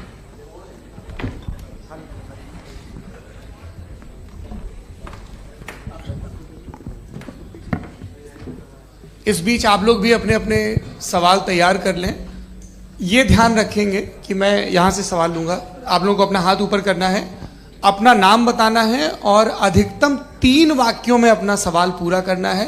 कई लोग सवाल की जगह भाषण देने लगते हैं, उससे आज बचना है। जी मुफ्ती साहब, पहला सवाल आपका, 16 मिनट हैं, हम दोनों लोगों के सवाल लेंगे। जी जी बहुत शुक्रिया। आपकी जो अभी बात हुई बहुत अहम थी, मैं इसको चाहूँगा कि आगे डिस्कस करूँ, लेकिन चूँकि अभी ये वो सेगमेंट है क्रॉस एग्जामिनेशन, तो सबसे पहला सवाल आपसे ये है कि जो मैं इतनी देर से कॉन्टिंजेंसी आर्ग्यूमेंट आपको बता रहा था, ये अकल से ही बता रहा था हजरत, आप ये बताएं कि आप इन्फिनिट रिग्रेस ऑफ कॉजेस को पॉसिबल मानते हैं या नेसेसरी बीइंग के एग्जिस्टेंस को सही समझते हैं? चूंकि 2 ही ऑप्शन हो सकता है, आप ये बताएं। देखिए, आपको मैं ईमानदारी से बात करूं, एक तो मैं कॉन्टिजेंसी वर्ड ठीक से समझता नहीं, और इस वक्त भी जो आपने अंग्रेजी के अल्फाज इस्तेमाल किए वो ज़रा थोड़े से मुझे डिफ़िकल्ट और कॉम्प्लिकेटेड लगे, तो आप ज़रा सिंपल ज़बान में सवाल कर सकते हैं? बिल्कुल कर सकता हूँ जी। यूनिवर्स की हर चीज कॉन्टिंजेंट होने का मतलब यह है कि वो अपने एग्जिस्टेंस में किसी के ऊपर डिपेंडेड है। जो भी चीज डिपेंडेड होगी वो चीज इंडिपेंडेंट नहीं हो सकती, तो उसका कोई ना कोई कॉज होगा। तो अब आप क्या समझते हैं कि ये इन्फिनिट रिग्रेस है, यानी कॉज पर कॉज, कॉज पर कॉज, कॉज पर कॉज, और कभी कोई यानी ये एंडलेसली चलता रहा? क्योंकि अगर ऐसा होगा तो हम तो एग्जिस्टेंस में आते ही नहीं। लॉजिकली ये मुत्तफक अलैह चीज है, मुत्तफक अलैह अग्रीड अपॉन। ओके, इस पे हमने एग्री किया था कि मुश्किल शब्द आएगा तो अर्थ बताना पड़ेगा। तो इन्फिनिट रिग्रेस तो पॉसिबल नहीं है, तो कहीं ना कहीं आपको रुकना पड़ेगा ऐसे नेसेसरी बीइंग पर। नहीं, कोई जरूरत नहीं रुकने की। किसने कहा आप रुकना पड़ेगा? आप रुकते हैं खुदा पे, आप नहीं रुकते। आप कहते हैं वो हमेशा से, जब उस वक्त से जब वक्त नहीं था। आप कहाँ रुकते हैं कि अब हुआ था वो? आप नहीं कहते। हम क्यों नहीं मान सकते कि यूनिवर्स जो है और बल्कि मल्टीवर्सेस जो है वो हमेशा से हैं, वो बनती है, बिगड़ती है। एक हमारे यहाँ एक चीज़ है ब्लैक होल, वो समेट लेता है वापस, फिर ब्लास्ट होता है, फिर फैल जाता है। और इसमें हमारी तो खैर कोई औकात ही नहीं है इंसान की। एक छोटे से ज़र्रे पे हम 50-60 साल की उम्र रखते हैं, जो करोड़ों अरबों साल की कायनात है उसमें, और पैदा भी नहायत ही बेहुदा वजह से हुए थे। तो इसमें ये सोचना कि इसकी वजूहात और ये क्यों है, ये डिपेंडेंट है, ये हम देख रहे हैं। क्या मालूम, आप सोचिए कि ये जो फैल रही है कायनात, ये कहाँ फैल रही है, ये कहाँ जा रही है, और ये फैल क्यों रही है? अरे बना ली थी तुमने, रुको भैया, काफ़ी है। ये फैल क्यों रही है? ये और कौन सी कायनात जिसे मैं दूरबीन से देखता हूँ तो 2 बिलियन लाइट ईयर पे है, उससे मेरा कोई वास्ता ही नहीं है। 2 बिलियन ईयर यानी अगर मैं 80,000 माइल्स पर सेकेंड से चलूं तो 20 करोड़ साल में वहां पहुंच जाऊंगा। इसकी जरूरत क्या थी? ये दुनिया, ये कायनात तो इंसान अशरफुल मखलूकात के लिए बनाई गई ना। तो ये सब ये टर्म समझ में नहीं आया, इसमें कोई खास समझने वाली बात थी भी नहीं। ये जो अल्टीमेट कहा यह जाता है कि ये जो पूरी यूनिवर्स है, ये जो दुनिया है, ये इंसान के लिए बनाई गई। अच्छा, ये सब इंसान के लिए। क्यों साहब, सही है ना? बिल्कुल, लेकिन इसका ये मतलब नहीं कि किसी चीज के पीछे रीजन आपको नहीं पता तो रीजन नहीं है, इसे कहते हैं नहीं, मुझे नहीं पता, लेकिन मेरी जिम्मेदारी नहीं है। वो बिल्कुल सही कहा था उसने, बर्टन रसल ने। आपने उसे मजाक में टाल दिया कि भाई आप एक दावा कर रहे हैं, मैं क्यों कहूं कि ये गलत है दावा? आप प्रूफ कीजिए, मेरे पे जिम्मेदारी ही नहीं है, मैंने थोड़ी कहा है। आप प्रूफ कीजिए कि ये सही है। आप आर्ग्यूमेंट ऑफ कंटिंजेंसी का जवाब ही नहीं दे सवाल रहे हैं। पूछना चाहेंगे? है? आप सवाल पूछना चाहेंगे मुफ्ती साहब से? क्योंकि ये क्रॉस एग्जामिनेशन का दौर है। आप जैसे पहले बोल रहे थे फेथ को लेके कुछ, मैं ये पूछना चाहूँगा कि खुदा ने जो भी रेवलेशन किए हैं, एक मज़हब के लिए बहुत से मज़हबों में किए हैं, अलग अलग रेवलेशन है।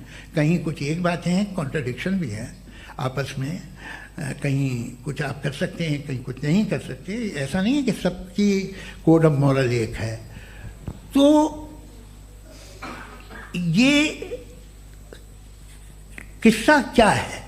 अब आप ये देखिए कि मुझे कभी कभी लगता है कि जो फुटबॉल फाइनल होता है, लाखों लोग होते हैं, फिर वो टीवी कवर कर रही करोड़ों लोग, अगर उसमें खुदा की एक बूमिंग आवाज़ आ जाती, मैं गॉड हूँ, तो सारे लोग अभी सुन लेते और टीवी पे भी सुन लेते, किस्सा खत्म होता। ये इतनी राजदारी क्या है कि तुम सामने कुछ तो सबूत दे दो हमें सॉलिड। ये कह साहब ये यूनिवर्स कैसे बनी, इससे मसला क्या हल होगा? मैं पूछूंगा आपसे खुदा कैसे बना? क्यों नहीं पूछूंगा कैसे बना? बल्कि वो तो कायनात से कहीं ज़्यादा इंटेलिजेंट है, कायनात से कहीं ज़्यादा कॉम्प्लेक्स। जी वो हमेशा से है, आप कहेंगे मैं मान लूँगा।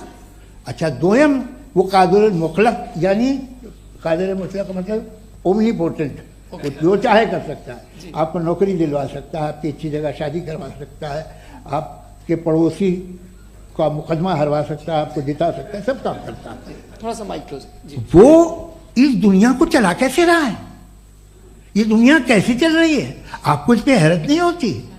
या क़यामत के बाद कभी एक जस्टिस होगा, जब ये बच्चा मर चुका होगा, जिसकी धज्जियाँ उड़ गई बम से, इसको इंसाफ मिलेगा तब? अच्छा, अब जवाब दूं? हाँ जी, मैं इसीलिए आप की तरफ। सबसे पहले आपने रेवलेशन और स्क्रिप्चर्स की बात की, इस पे मैं बात कर सकता हूं, लेकिन आज नहीं करूंगा चूंकि वक्त कम है। कभी और इस पे डिस्कस करेंगे, मैं तैयार हूं उस पे भी बात करने के लिए। ये अभी से राउंड 2 की भूमिका तय हो रही है। Does God exist round 2? चूंकि आज गॉड के एग्जिस्टेंस पे बात है, तो मैं उसी के रिलेटेड जो है आपके सवालात को एंटरटेन भी करूंगा और मैं भी पूछूंगा। आपने कहा कि आपने साबित ही नहीं किया, जबकि आर्ग्यूमेंट ऑफ कॉन्टिंजेंसी बुनियादी आर्ग्यूमेंट है। आप मुझे कॉन्टिंजेंसी का मतलब बताइए, आपका मतलब क्या है कॉन्टिंजेंसी? कॉन्टिंजेंसी का मतलब यह हुआ कि हर वो वजूद जो किसी भी चीज का पाबंद है, हर वो वजूद या हर वो चीज जो अपने एग्जिस्टेंस में किसी भी चीज के पाबंद है और उससे बाउंड है, उसको उसकी जरूरत है, उस पर डिपेंड करती है, तो जाहिर सी बात है कि उसका कोई ना कोई कॉज होता है। ये तो अक्ल की बात है। ये आप रीजनिंग की बात करते हैं, मैं वही कर रहा हूं। दूसरी चीज, आपने ये बात कही कि इतने बिलियन लाइट ईयर्स दूर है, उसका मेरा क्या लेना देना। फिर मेरे ख्याल से आपको ये नहीं कहना चाहिए I think therefore I am an atheist. आपको सोचना चाहिए, सिर्फ आप एक लिमिटेड दायरे में रहकर नहीं सोचें, बल्कि बाहर निकलकर सोचें। आपने तीसरा सवाल किया, आपने 2-3 सवाल एक साथ। ऐसी बातें ना कीजिए, कुछ को इतराज हो जाएगा आप पे कि आप कुछ भी सोचिए। ये इजाजत आपको है नहीं, मुझे है।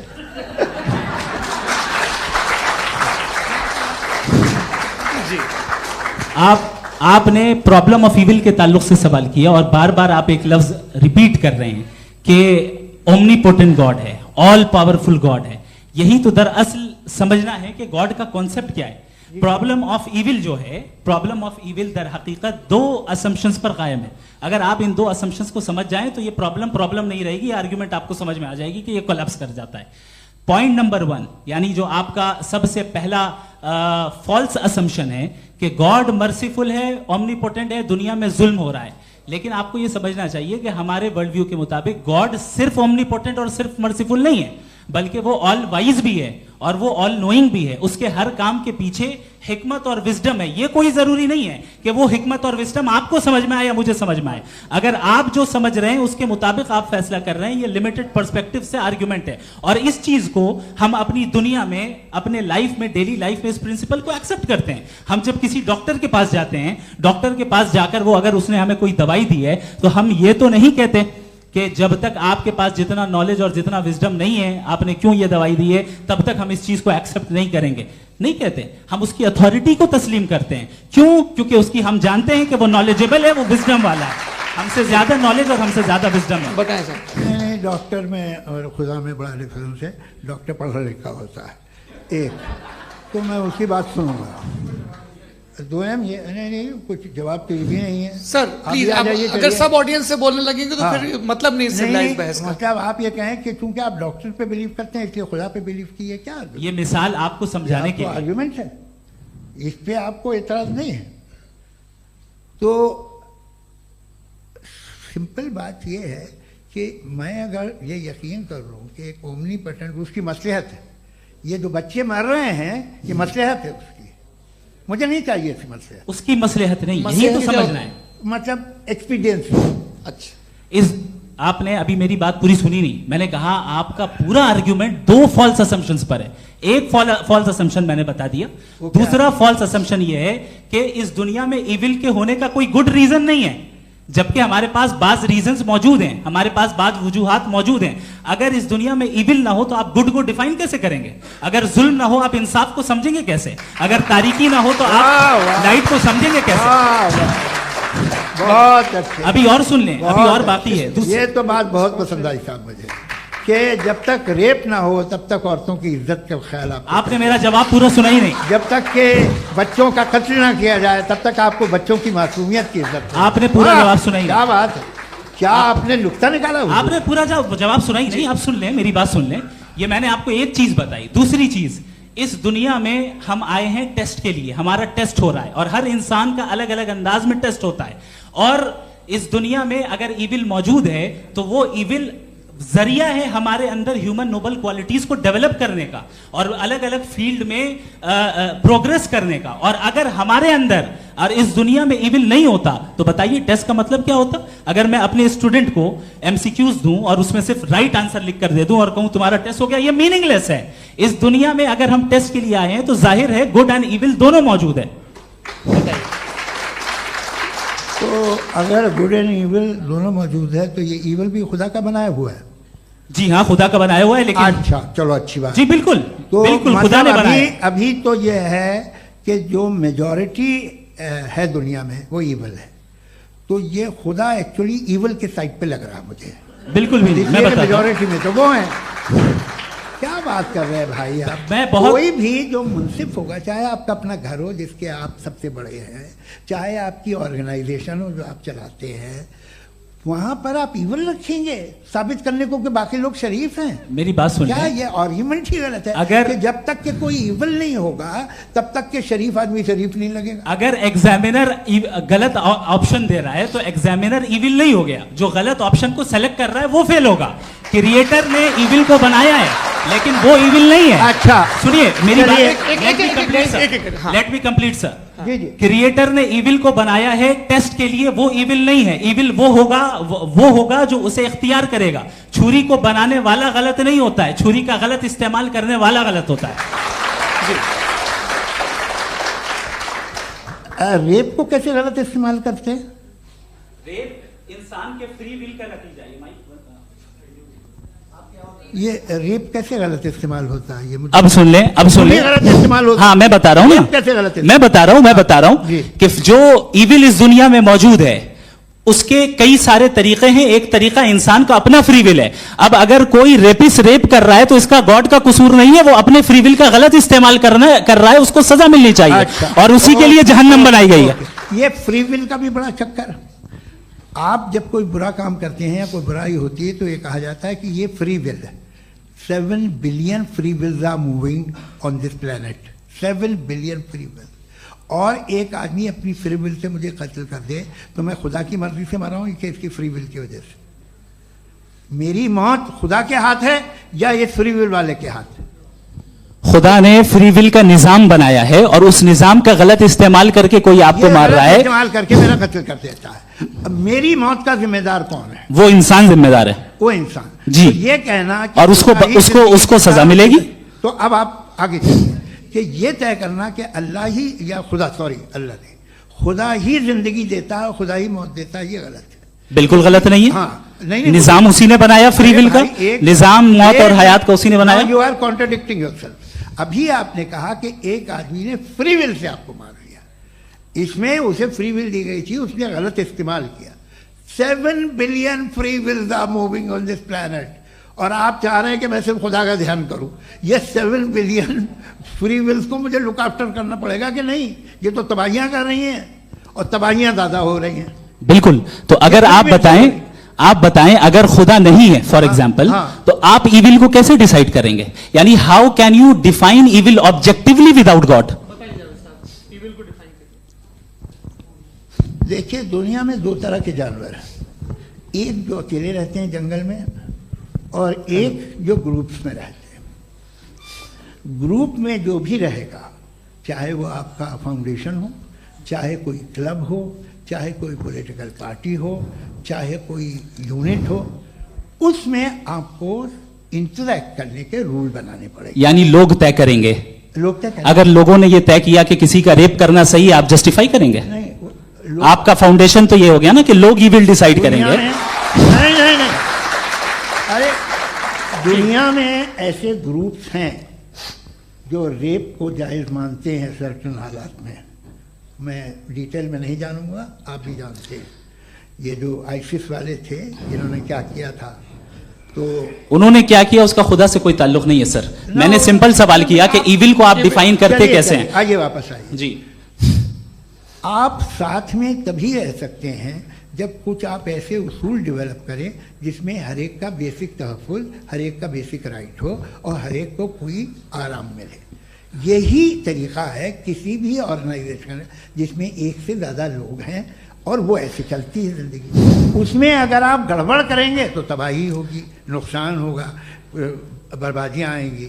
और अगर उसमें आप घर ले लीजिए ना, एक हस्बैंड है, एक वाइफ है, बच्चे हैं, वालदा भी हैं, 2 बहनें भी हैं, एक भाई भी है।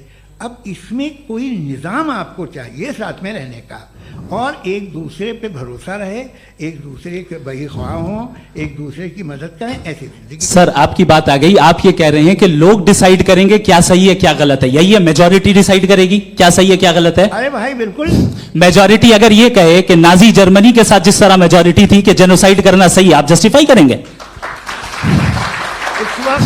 उस वक्त आपका ये सवाल सिर्फ उसके बाद क्लोजिंग। हाँ, उस वक्त प्लेनेट पे जो लोग थे उनमें कितने लोग हिटलर को सही समझते? अच्छा, प्लेनेट की मेजॉरिटी तय करेगी, सोसाइटी की नहीं। प्लेनेट की मेजॉरिटी गॉड के एग्जिस्टेंस को सही मानती है, आप क्यों नहीं मानते?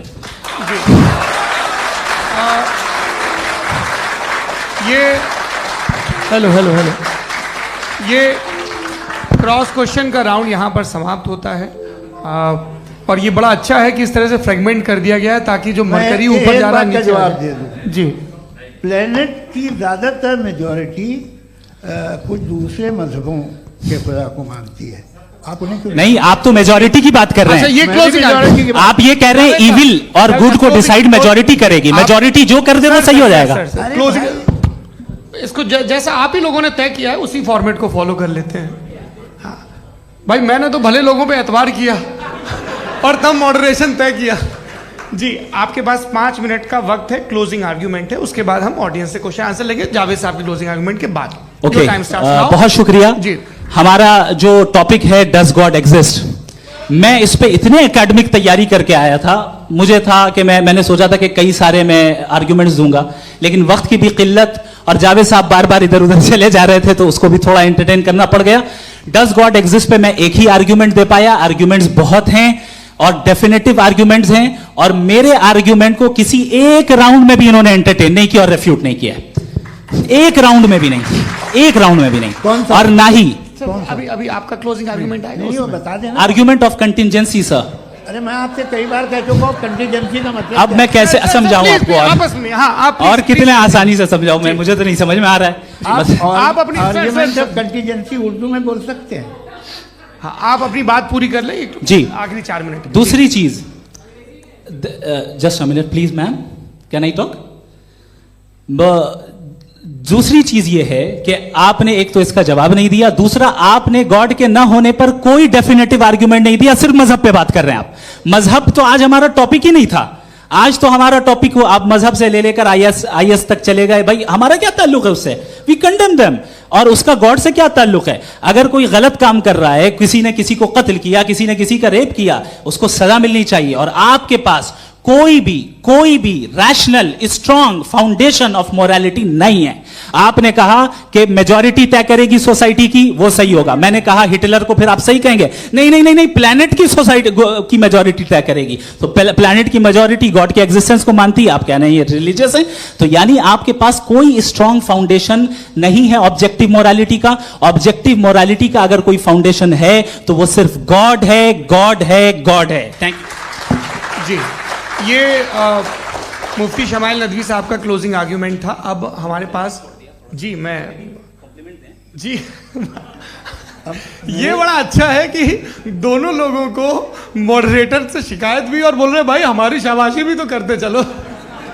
अब मेरी बात जी, आपके पास जावेद अख्तर साहब 5 मिनट का वक्त है। ये आपका क्लोजिंग आर्ग्यूमेंट है, टाइम रीसेट कर दें जी। देखिए, बहुत सारी बातें हैं। गॉड का डेफिनेशन दुनिया के किसी भी रिलीजन में है कि वो ओमनीपोटेंट है, ओमनीप्रेजेंट है, he is just, he is kind, he loves you and so on. मैं जब दुनिया देखता हूँ तो मुझे कोई ऐसा सुप्रीम पावर यहाँ दिखाई नहीं देती है जो इंसान की बहबूदी के लिए कुछ कर रही हो, कमज़ोर को बचा रही हो, मदद कर रही हो, जालिम को पीछे हटा रही हो। मैं नहीं देखा, तारीख़ में नहीं। एक तो अगर है और ये देख रहा है तमाशा, तो उसका होना न होना बराबर है। दोयम ये कि ये जो है, जब आप ये कहते हैं कि कायनात जिसकी कंटीजेंसी है, मैं देखिए वो लफ्ज़ इस्तेमाल किया मैं, तो ये कैसे हो सकती है भाई? और फौरन आप सरेंडर कर देते हैं कि जाहिर है कि इसका बनाने वाला तो इससे 10,000 गुना ज़्यादा कॉम्प्लिकेटेड होगा। उस पर आपके होने पे कोई इतराज़ नहीं है। उसे वो टाइमलेस है, वो पहले से था, टाइम तो बहुत बाद में आया। ये सब आप मानने को तैयार है जिसका आपके पास कोई सबूत नहीं, आपके पास कोई रीज़न नहीं। आपकी तारीख क्या है मजहबों की? बिलीफ की, जो खुदाओं का बिलीफ है, ये कॉन्स्टेंटली गलत साबित होता रहा है। मतलब आप कहें कि अरिस्टोटल के ज़माने में तो सब जाहिल थे, वो भी इतने ही यकीन से खुदा पे यकीन रखते थे, जो अब नहीं रहा। ये भी नहीं रहेगा, आप लिख लीजिए। और इसके आसार आपको दुनिया में दिखाई देना शुरू हो चुके हैं। ये बहस क्या आज से 100 साल पहले इस तरह हो सकती थी? यहाँ तक तो आपको हम ले आए हैं। तो सर अरे इनको मदद की जरूरत नहीं भाई, ये सेल्फ सफिशिएंट आदमी है, आप क्यों इनकी मदद कर रहे हैं? Sir please. तो ये जो है तमाम बातें अपनी जगह हैं। ये एक पैकेज है। आप अकेले, कोई आदमी ऐसा नहीं जो सिर्फ गॉड को मानता हो, उसके साथ बहुत पैराफर्नेलिया आता है, अलग अलग पैराफर्नेलिया आते हैं। They have always created chaos in the society. मैं तो आपको सीधा ऑफर देता हूँ कि दुनिया में 10 इम्पॉर्टेंट बिलीव्स हैं। आप एक मानते हैं, 9 नहीं मानते, 9 में आप एथियस्ट हैं, 9 को आप बिल्कुल रीजनेबली मेरी तरह देखते हैं। तो 90 मजहबी आदमी भी 90% एथियस्ट है। वो दूसरे खुदा नहीं मानता, एक खुदा मानता है, अपना वाला, बाकियों को कहता है गलत है। अगर आप मानना ही बंद कर दे तो आपका 10% चांस है कि आप सही हैं और 90% चांस है कि आप गलत हैं। मेरा मशवरा है, आप मानना छोड़ दिए तो 50% चांस होगा कि आप सही हैं और 50% चांस होगा, 40% आप गेन करेंगे बाय बिकमिंग एन एथियस्ट।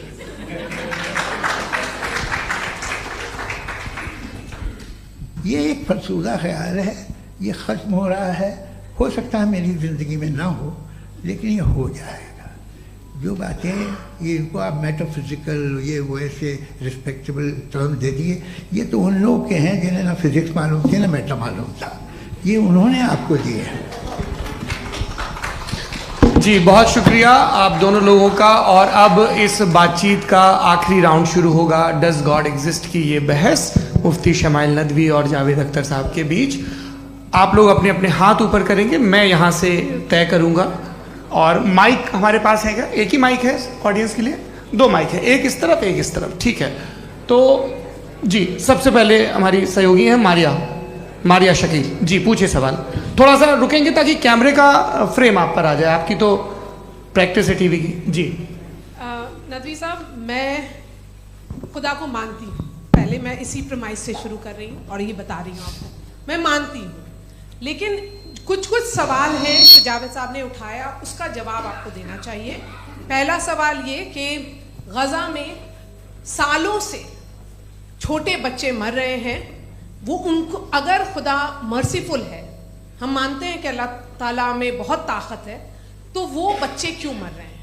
दूसरी बात ये कि अगर कंटिजेंसी की जो आप बात करते हैं, पूरे मुस्लिम ममालिक मिल करके भी उन गजा के बच्चों को क्यों नहीं बचा पा रहे हैं? क्योंकि अगर वो चाहते, क्योंकि अल्लाह ताला उन पर हुकूमत करते हैं, सब पर हुकूमत करते हैं, तो वो उनको क्यों नहीं बचा? जी थैंक यू वेरी मच। बहुत अच्छा किया आपने इस चीज को जिक्र कर दिया, मैं इसको और अच्छे से एक्सप्लेन करने की कोशिश करता हूं। देखें, जहां तक आपने कहा कि गजा के बच्चों को मारा जा रहा है, देखें 2 वर्ल्ड व्यू है, एक एथीस्टिक वर्ल्ड व्यू, एक थीस्टिक वर्ल्ड व्यू है। बच्चे मर रहे हैं दोनों वर्ल्ड व्यू में, लेकिन हमारा वर्ल्ड व्यू कह रहा है कि रिकॉम्पेंस है, ये कह रहे हैं कि उनका मरना बेकार जाने वाला है, कोई उसका रिकॉम्पेंस नहीं है, चूंकि इनके यहां आखिरत और अल्लाह का कोई तसव्वुर या गॉड का कोई तसव्वुर नहीं है। आपने ये सवाल किया कि गॉड मर्सीफुल है, क्यों नहीं रोकता? ये मैंने बताया कि ये मिसकंसेप्शन है लोगों के दरमियान कि गॉड को सिर्फ मर्सीफुल और ओमनीपोटेंट समझते हैं। गॉड के सिर्फ यही 2 एट्रीब्यूट्स नहीं है, गॉड के कई सारे एट्रीब्यूट्स हैं, उनमें से अल हकीम भी है, उनमें से ऑल वाइज भी है, ऑल नोइंग भी है। लिहाजा अगर इस दुनिया में किसी को तकलीफ आ रही है और गॉड उसको नहीं रोक रहा है, वो इसलिए नहीं रोक रहा है चूंकि इंसानों को फ्री विल दिया गया है। ठीक इसी तरीके से अगर एक डॉक्टर किसी छोटे बच्चे को इंजेक्शन लगा रहा है, उसे तकलीफ पहुंच रही है, उसके लिमिटेड पर्सपेक्टिव के एतबार से यह गलत हो रहा है और डॉक्टर बुरा है। लेकिन जब आप ब्रॉडर पिक्चर को देखेंगी, आपके और हमारे पास सिर्फ एक पिक्सल है, हमें इतना नजर आ रहा है कि गजा में कत्ल हो रहा है, लेकिन इसके पीछे कितना रिकॉम्पेंस उनको मिलने वाला है, पूरा पिक्चर गॉड के पास है। तो एक पिक्सल से आप पूरे पिक्चर को कभी भी जज नहीं कर सकती। आप इसमें कुछ जोड़ना चाहेंगे? आपको कुछ बोलना है इसमें? भैया आपने बहुत अच्छा जस्टिफिकेशन दिया।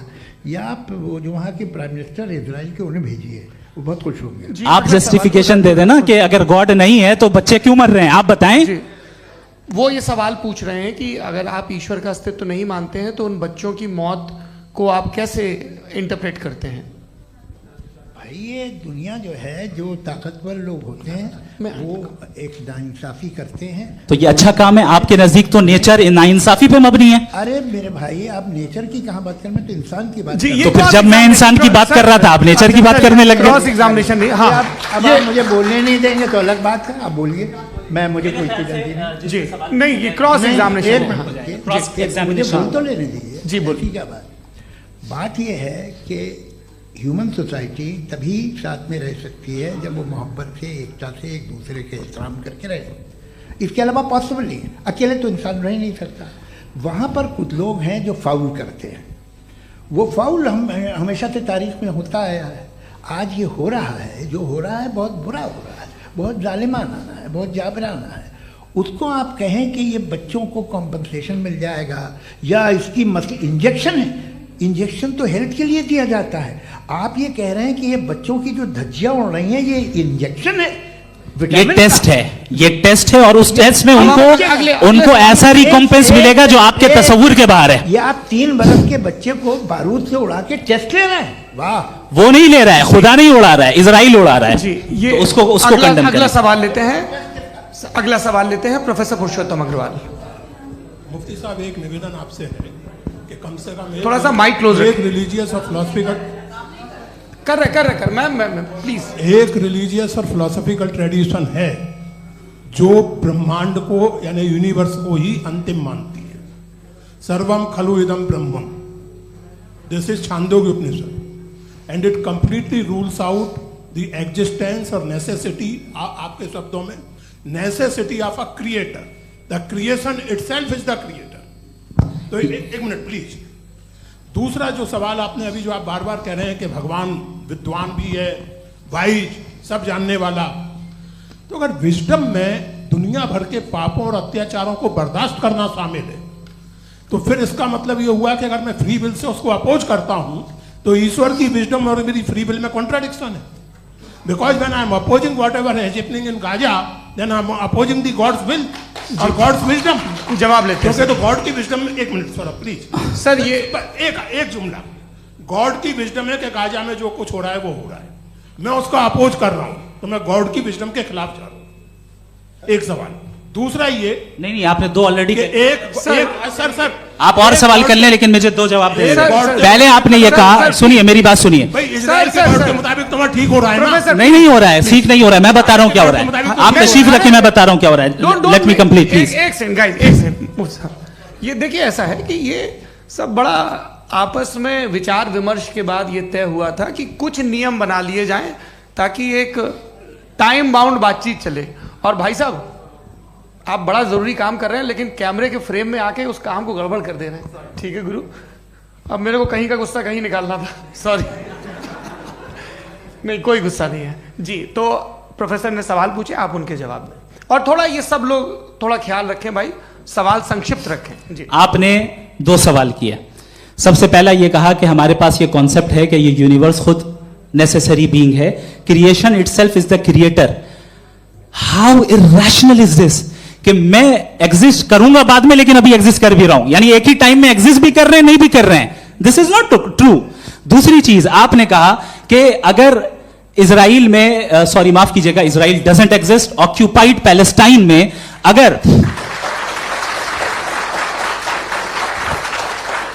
अगर ऑक्यूपाइड पैलेस्टाइन में बच्चों को मारा जा रहा है फ्री विल की वजह से और गॉड नहीं रोक रहा, ये कॉन्ट्रडिक्शन है। ये बताइए कि एक एग्जाम में एक बच्चा गलत आंसर लिख रहा है, सुनिए, एग्जामिनर चाहे तो रोक सकता है, क्यों नहीं रोक रहा है? ये कॉन्ट्रडिक्शन है, ये कॉन्ट्रडिक्शन नहीं है। माइक नहीं सर, ये आपस में जी, ये क्या आपका सवाल? माइक दीजिए। फ्री विल दिया गया है टेस्ट के लिए, अकाउंटेबिलिटी के लिए। अगर फ्री विल नहीं होता तो आप कहते हैं हमें रोबोट बना दिया गया। नॉट मिसरिप्रेजेंट माय पोजीशन, आपकी जो भी पोजीशन, मैं अपनी फ्री विल के नाते, अपने ह्यूमन विजडम के नाते गाजा में हो रही अत्याचार का विरोध करता हूं। बिल्कुल करना चाहिए। आपके हिसाब से मैं गॉड की विजडम का विरोध कर रहा हूं? बिल्कुल नहीं, जो हो रहा है गॉड, बिल्कुल भी नहीं, बिल्कुल भी नहीं।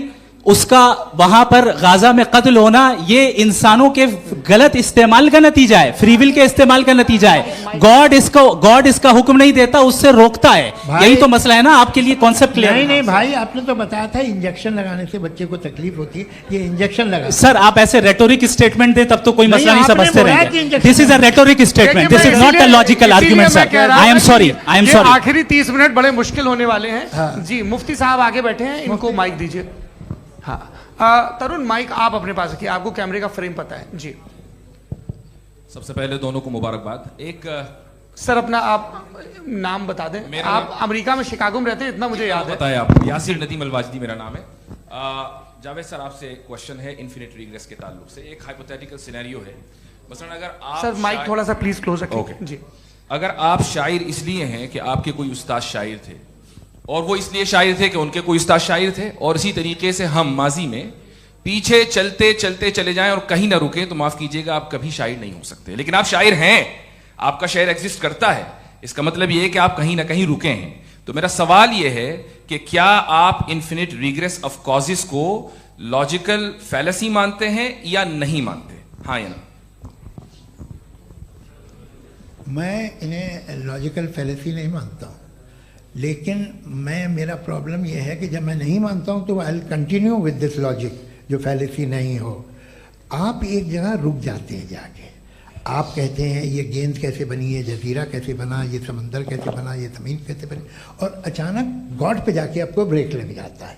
एक बार आप सवाल नहीं करते कि भाई इनको बनाने वाला तो इनसे भी कॉम्प्लिकेटेड होगा, वो कैसे बना, उसके बारे में आपने इत्मीनान कर लिया, वो हमेशा से है। तो अगर आप उसे हमेशा से मानते हैं तो फिर ये मान लीजिए कि कायनात हमेशा से है, क्या तकलीफ है? हम वजूद में नहीं आते जी हैं?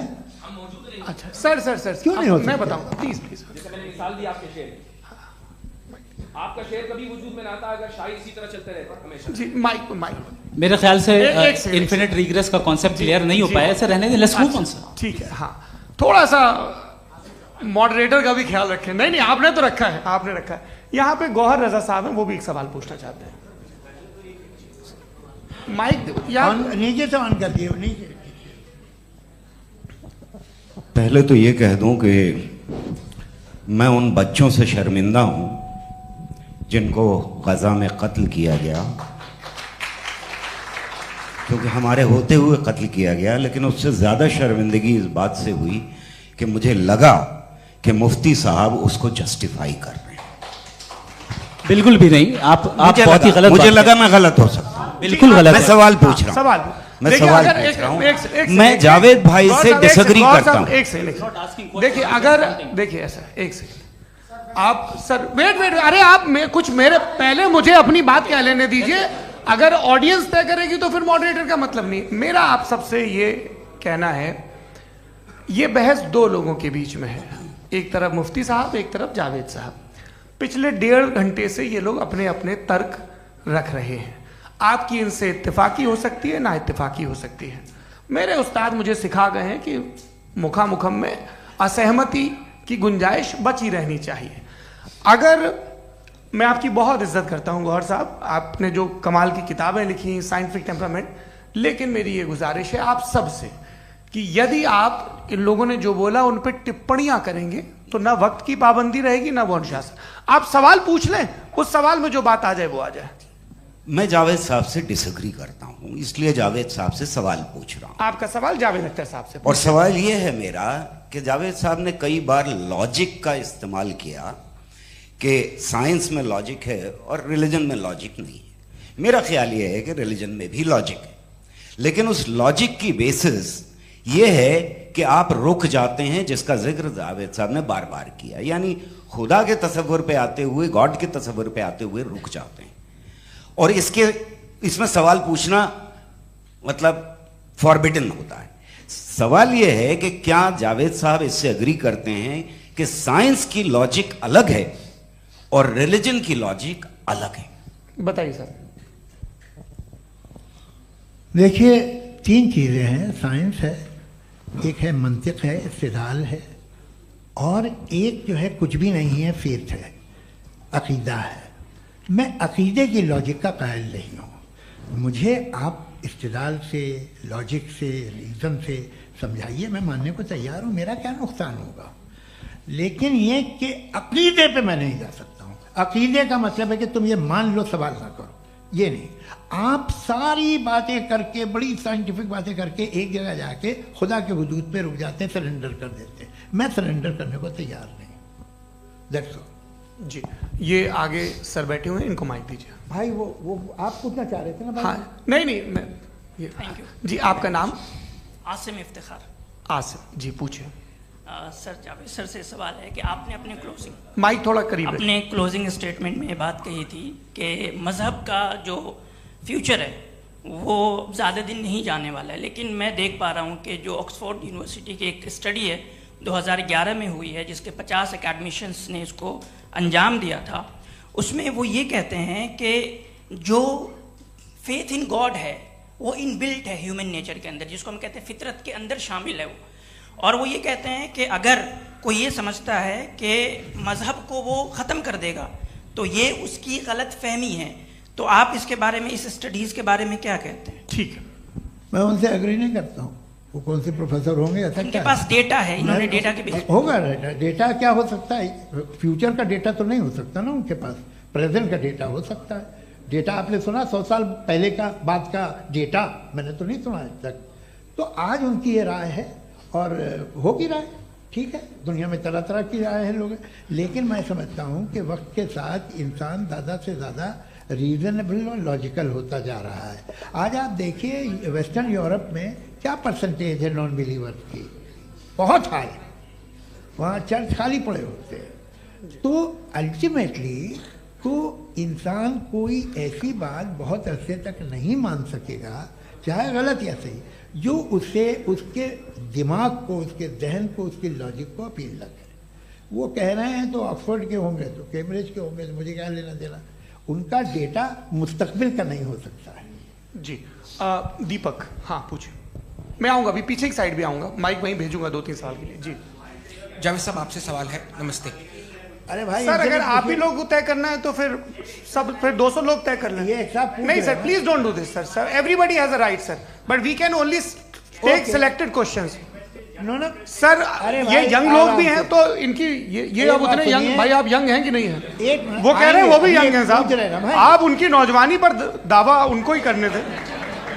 हाँ मुफ्ती साहब आप यंग, हाँ पूछे। अरे भैया सर मेरा सवाल ये है, कुछ इनसे भी तो पूछो। जी नहीं, बस आपसे एक सवाल है। जैसे थीस्टों के पास अपने जो ईश्वर को मानते हैं उनके पास अपने सोशल गेट टुगेदर्स हैं, 5 रोज़ आज क्रिसमस आने वाला है, होली है, दिवाली है, ईद है। एथिस्ट क्या ऑफर कर रहे हैं? मतलब मैं इनकी दुकान से बोलूं, मैं आना चाहता हूं उस तरफ, पर मैं अट्रैक्ट नहीं हो पा रहा हूं। मैं सोशल गेट टुगेदर्स क्या है आपके पास? वो ये कह रहे हैं कि जो धार्मिक लोग हैं, अलग अलग धर्म के लोग, उनके उत्सव त्योहार कांग्रेगेशन बहुत हैं। अब आपको मैं एक सुनाता हूँ, यहाँ हिस्टोरियन भी बैठे हैं, मृदुला जी आप बताइएगा सही है क्या। ये एक कॉन्स्टेंटाइन, एक ग्रीक रोमन बादशाह था जो क्रिश्चियनिटी आने के 400 साल बाद उसने डिसाइड किया कि मैं क्रिश्चियन हो जाऊंगा, मेरी पूरी स्टेट कैंसिल हो जाएगी। उस ज़माने में ऐसे ही होता था, राजा जो धर्म इख्तियार करता था वो जनता भी कर लेती थी, इसलिए कि वो हो गया था बैंकरप्ट, और उसे जो मेडिटेरियन कोस्ट के रिच क्रिश्चियन वो थे मर्चेंट, उससे पैसा चाहिए था। तो उसने कहा यार क्रिश्चियन हो जाओ। तो उसने अपने वजीर से कहा कि भाई ये हिस्ट्री है कि अब हम लोग क्रिश्चियन हो जाते हैं। कहते सर हो जाएंगे, कोई प्रॉब्लम नहीं है, लेकिन एक प्रॉब्लम ये है कि 17 दिसंबर से 25 दिसंबर तक जो पेगन फेस्टिवल होता, जो पेगन्स थे वो लोग, जो फेस्टिवल होता है वो बंद हो जाएगा, इसलिए कि हम क्रिश्चियन हो गए तो होगा नहीं। तो वो बच्चों को बहुत बुरा लगेगा, पब्लिक को बहुत इन्जॉय करते हैं, खासतौर से 25 को मेन डे। तो कहा हाँ ये तो सही कह रहे हो, ये जीसस क्राइस्ट की पैदाइश कब थी? कहते साहब वो अप्रैल में थी। नहीं कट करो, वो 25 दिसंबर को है, यह हकीकत है। और 400 साल बाद क्रिश्चियनिटी के अप्रैल से दिसंबर ले आए, और इसलिए कि यहाँ पेगन फेस्टिवल होता था। अब मनाते हैं आप आराम से। ये जो सारे फेस्टिवल हैं ये रिलीजन से, हर एक को एक इंटरटेनमेंट डिपार्टमेंट चाहिए होता है अपनी कंपनी चलाने के लिए। तो ये रिलीजन ने, ये सेकुलर त्यौहार थे जिन्हें रिलीजन्स ने ले लिया है। ये मौसम के थे, फसलों के थे, किसानों के थे, उसको आपने लेके रिलीजियस रंग दे दिया। ये कोई रिलीजन से थोड़ी आए आप। अच्छा हमें देखिए, हम तो मुल्द हैं, हम ईद मनाते हैं, हम दिवाली मनाते हैं, हम होली मनाते हैं, हम क्रिसमस मनाते हैं। बम्बई की फिल्म इंडस्ट्री की सबसे बड़ी होली हमारे घर में, सबसे बड़ी ईद हमारे घर में। वो हमारे सोशल वो है, हमारे हेरिटेज है। ऐसा थोड़ी है कि we will throw the baby along with the water. ये तो अच्छी चीज़ है, इन्हें रखो, जो बेकार है फेंक दो। जी हाँ, हेलो जी, मेरा सवाल नादवी जी से है। जैसा कि आपने बोला कि गॉड टाइम के भी परे हैं, और गॉड इतनी कॉम्प्लेक्स चीज़ है कि उसे ह्यूमन माइंड समझ नहीं सकता, और गॉड ने अर्थ पे फ्री विल भी दे दी है। तो आप अपना वक्त ज़ाया क्यों कर रहे हैं गॉड के बारे में बात करके? अपन को तो बात करनी चाहिए कि सोसाइटी को बेहतर कैसे करें। जी, मैं गॉड वही बताता है सोसाइटी को कैसे बेहतर करे। अभी मैं आपका जवाब देता हूँ। आपने कहा कि टाइम पे वो एग्जिस्ट नहीं करता, मेरा सवाल ये है कि जैसा आपने बोला कि गॉड बहुत ही कॉम्प्लेक्स चीज है। मैंने कहा ही नहीं कि कॉम्प्लेक्स है, तो आपके अल्फाज हैं। कॉम्प्लेक्स का लफ्ज गॉड के लिए सुइटेबल नहीं है। क्यों? क्योंकि कॉम्प्लेक्स वो चीजें होती हैं जो ऑब्जेक्ट हो। God is not an object जिसको आप इंस्ट्रूमेंट के जरिए लेबोरेटरी में जाके टेस्ट करें, oh it's very complex. No, वो कोई कार का इंजन नहीं है। वो फिलोसॉफिकली नेसेसरी बीइंग ऐसी बीइंग है जो सिंपल बीइंग है। हाँ, आप उसको मुकम्मल तौर पे उसकी तमाम हिकमतों को जान ले और हर चीज को जान ले, ये पॉसिबल नहीं है, क्योंकि वो ऑल वाइज है, आप ऑल वाइज नहीं है, और वो खुदा है, वो आपको सारी चीजें बता दे, ये जरूरी नहीं। मेरा सवाल ये नहीं था, मेरा सवाल ये था कि जब गॉड इतना परे है इस दुनिया से कि उसने अर्थ पे फ्री विल भी दी है, हम सब ह्यूमंस की फ्री विल है, और जो सोसाइटी में हो रहा है वो अपन लोग डिसाइड करेंगे, तो अपन लोग डिसाइड नहीं करेंगे ना, अपन लोग डिसाइड नहीं करेंगे।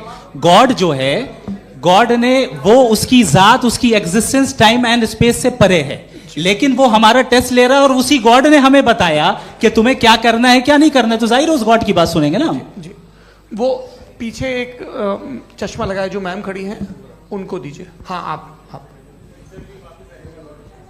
जी जी बिल्कुल आएंगे। देखिए मैं कोशिश कर रहा हूँ सब तरफ जाने की। हाँ, उनको दीजिए माइक। जी, हेलो सर, मैं ओमनी प्रेजेंट नहीं हूँ, टाइम पाबंद हूँ और जहां तक कोशिश कर सकता हूँ करूंगा। जी, अपना नाम बताइए। मेरा नाम उर्सुला है, मैं दिल्ली यूनिवर्सिटी की एक स्टूडेंट हूँ और मैं स्टूडेंट फेडरेशन ऑफ इंडिया से हूँ। मेरा सवाल मुफ्ती जी से है कि इस हॉल के इस कमरे में बैठ के हम लोग रेप की मोरालिटी के बारे में फिलोसफिकली बात तो कर सकते हैं, बट असलियत ये है कि रोजमर्रा की जिंदगी में औरतें रेप के थ्रू गुजरती हैं, और हम लोग सिर्फ नंबर्स पे इस तरह नहीं देख सकते, क्योंकि कितनी औरतें हैं इन कंट्रीज में जहां पे आप बता रहे हैं कि केसेस कम हैं, जिनका एक्सेस है कि वो जाके केस फाइल कर सकें। कितनी औरतें हैं जो जिनको काम करने की आज़ादी है उन कंट्रीज में। यूरोप में ये आज़ादी आ गई, यूरोप में ये रूल्स आ गए, तो हम आज उसके बारे में बात कर पा रहे हैं। जी, जवाब।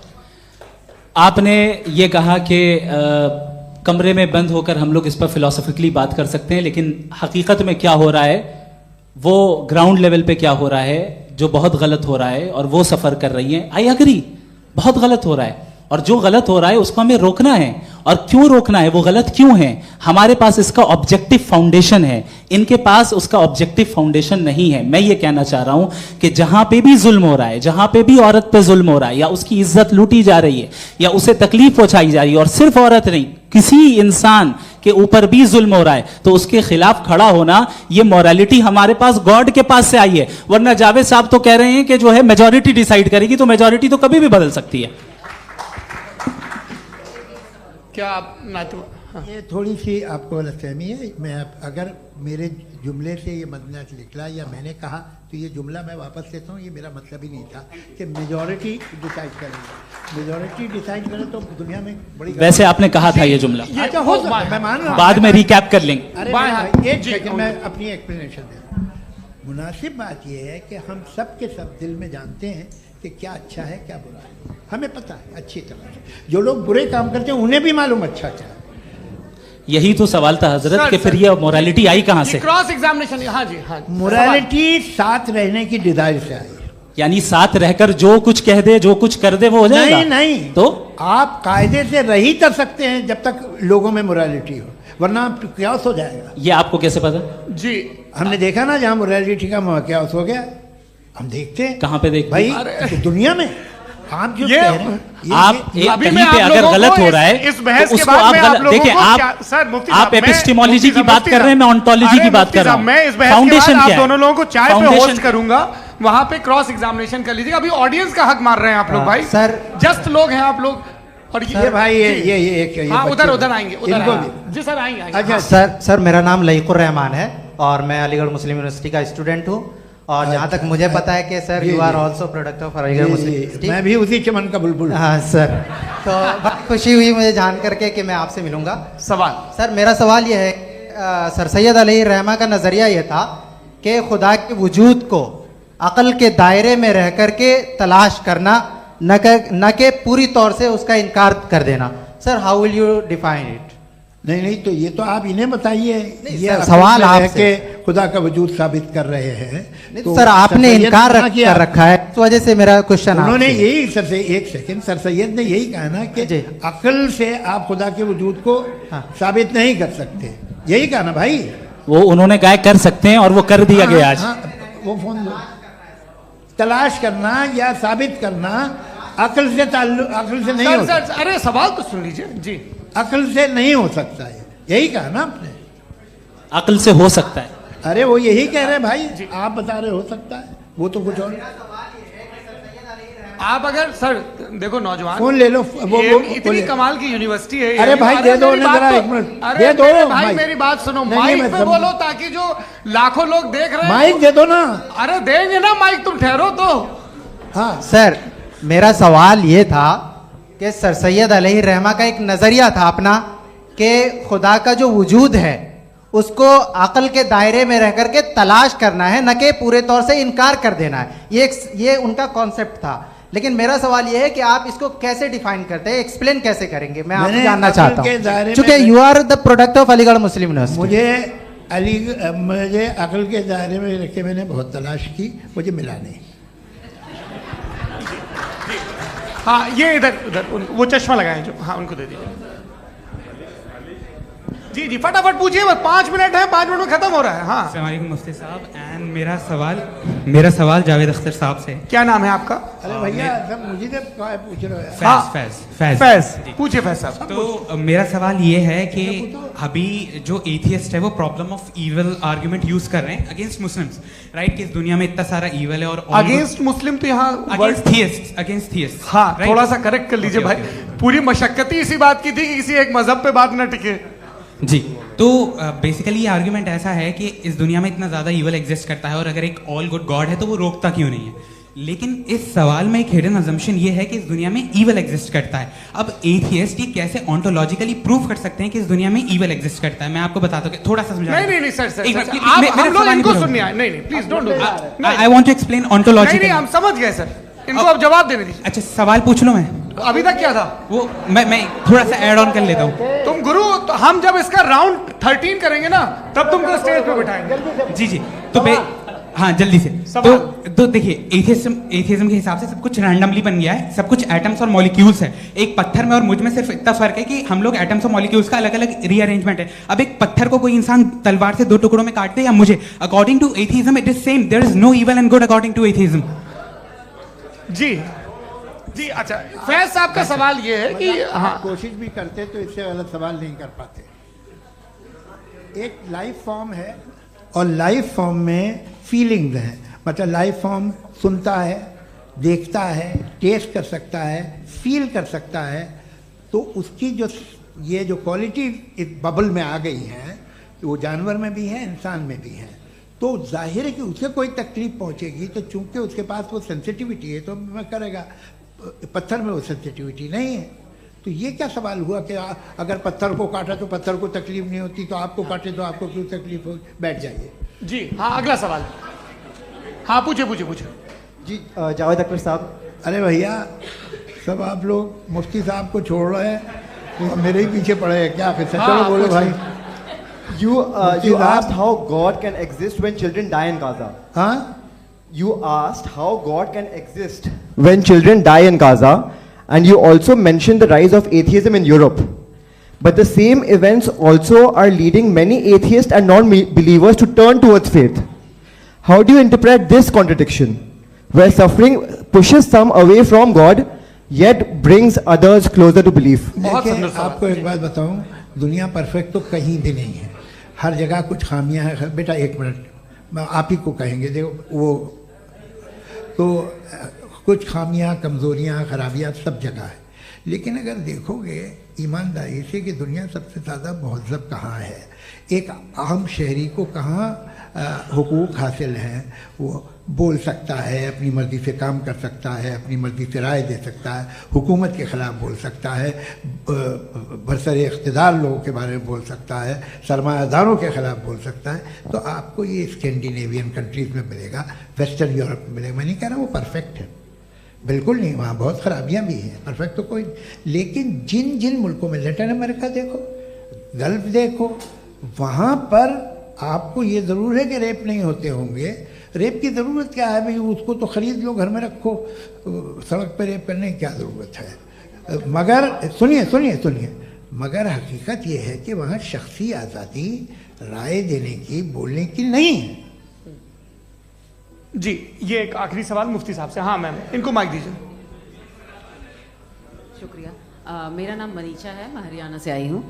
मैं मुफ्ती साहब से एक बात पूछना चाहती हूँ। आप बार बार जावेद साहब को कॉन्ट्राडिक्ट तो कर रहे हैं कि आपने ये कहा, लेकिन आप भी अजम्पशंस के बेसिस पे बात कर रहे हैं। आपने खुदा के होने का कौन सा प्रूफ पेश किया है खुदा की एग्जिस्टेंस का? अब इस सवाल को अलग रहने दीजिए, कौन एथीस्ट है कौन नहीं है। और दूसरी बात जो आपने एक छोटी सी कही थी कि ये फ्री विल का इस्तेमाल करता है इंसान अपनी, लेकिन इस फ्री विल का इस्तेमाल में मतलब खुदा ने ये दे दी सबको ये इजाजत कि वो कितना घिनौनापन और कितने ज्यादा खराब से खराब तरीके इस्तेमाल कर सकते हैं। जवाब सुनते जी। आप फ्री विल को मानती है ना, या अब कहती है कि फ्री विल नहीं है ना? मानती है ना? तो अब आपके पास इसका कोई एक्सप्लेनेशन नहीं है कि अगर एक इंसान उस फ्री विल का इस्तेमाल करके गलत काम कर रहा है और बच के अच्छी जिंदगी गुजार के निकल जा रहा है, उसका कोई रिकम्पेंस नहीं है। हमारे वर्ल्ड व्यू में जो इंसान गलत काम कर रहा है उसको भी रिकम्पेंस यानी उसका बुरा बदला मिलना है, और जो सही काम कर रहा है उसको सही बदला मिलना है।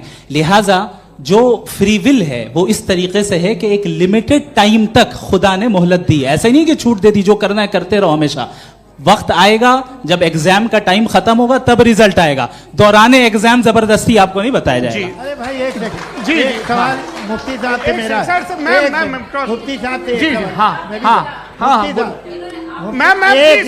रुक जाइए। आपसे फोन आप इसके बाद आपसे यही रहेंगे वो। हाँ, बोलिए। मैं मुफ्ती साहब एक ही सवाल करता हूँ कि अगर जो हो रहा है फ्री विल से हो रहा है और एक दिन बरोज़ क़यामत इंसाफ होगा मैशर में वगैरह वगैरह, तो दुआ क्यों मांगते हैं लोग? दुआ मांगते हैं इसके मतलब है अभी भी उसने ये डिपार्टमेंट रखा है कि मैं रोजमर्रा की जिंदगी में बिल्कुल बिल्कुल ही कैन। तो तुम कैन हो, तुम मुझे नौकरी दिला देते हो, मेरे बेटे को ग्रीन कार्ड दिला देते हो, और 45,000 बच्चे मरते हो उन्हें रोकते नहीं हो। नहीं तो क्या आप ये कह रहे हैं कि इस दुनिया में जालिमों को कभी पकड़ ही नहीं होती है? अरे जो भी पकड़ होगी वो बच्चे रोते हैं। बिल्कुल, देखिए मैंने अपने ओपनिंग स्टेटमेंट में यही कहा था कि जनाब जावेद साहब सिर्फ इमोशनल आर्गुमेंट देंगे। This is an emotional argument. ये छोटे मोटे इसके पीछे का रीजन मैंने बताया क्या है। देखिए मैं बार-बार यहाँ पर मंच से आप लोगों को सज्जनों इसलिए कह रहा हूं ताकि थोड़ा सा आपके कॉन्शियंस पे जोर रहे कि आपको ऑर्डर बचा के रखना है। वक्त तय हुआ था, ये वक्त पूरा हुआ, आपने इतने धैर्यपूर्वक सुना, मैं आप सबका बहुत बहुत शुक्रगुजार हूं। यदि इन दोनों विद्वानों की इच्छा होगी तो कभी हम इस बातचीत का राउंड 2 राउंड 3, यही तो देखिए खूबी है इंसान की कि बहस मुबाहसे में वो पड़ा रहता है। आप लोगों ने बड़े धैर्य का परिचय दिया, बहुत बहुत शुक्रिया। इसी के साथ ये बातचीत यहाँ पे समाप्त होती है। को मैं एक बात बता दूं, ये सारी बहस हो गई, अब मुफ्ती साहब और बड़े मुफ्ती साहब इन साथ के साथ मैं खाना खाने वाला हूँ। अच्छा।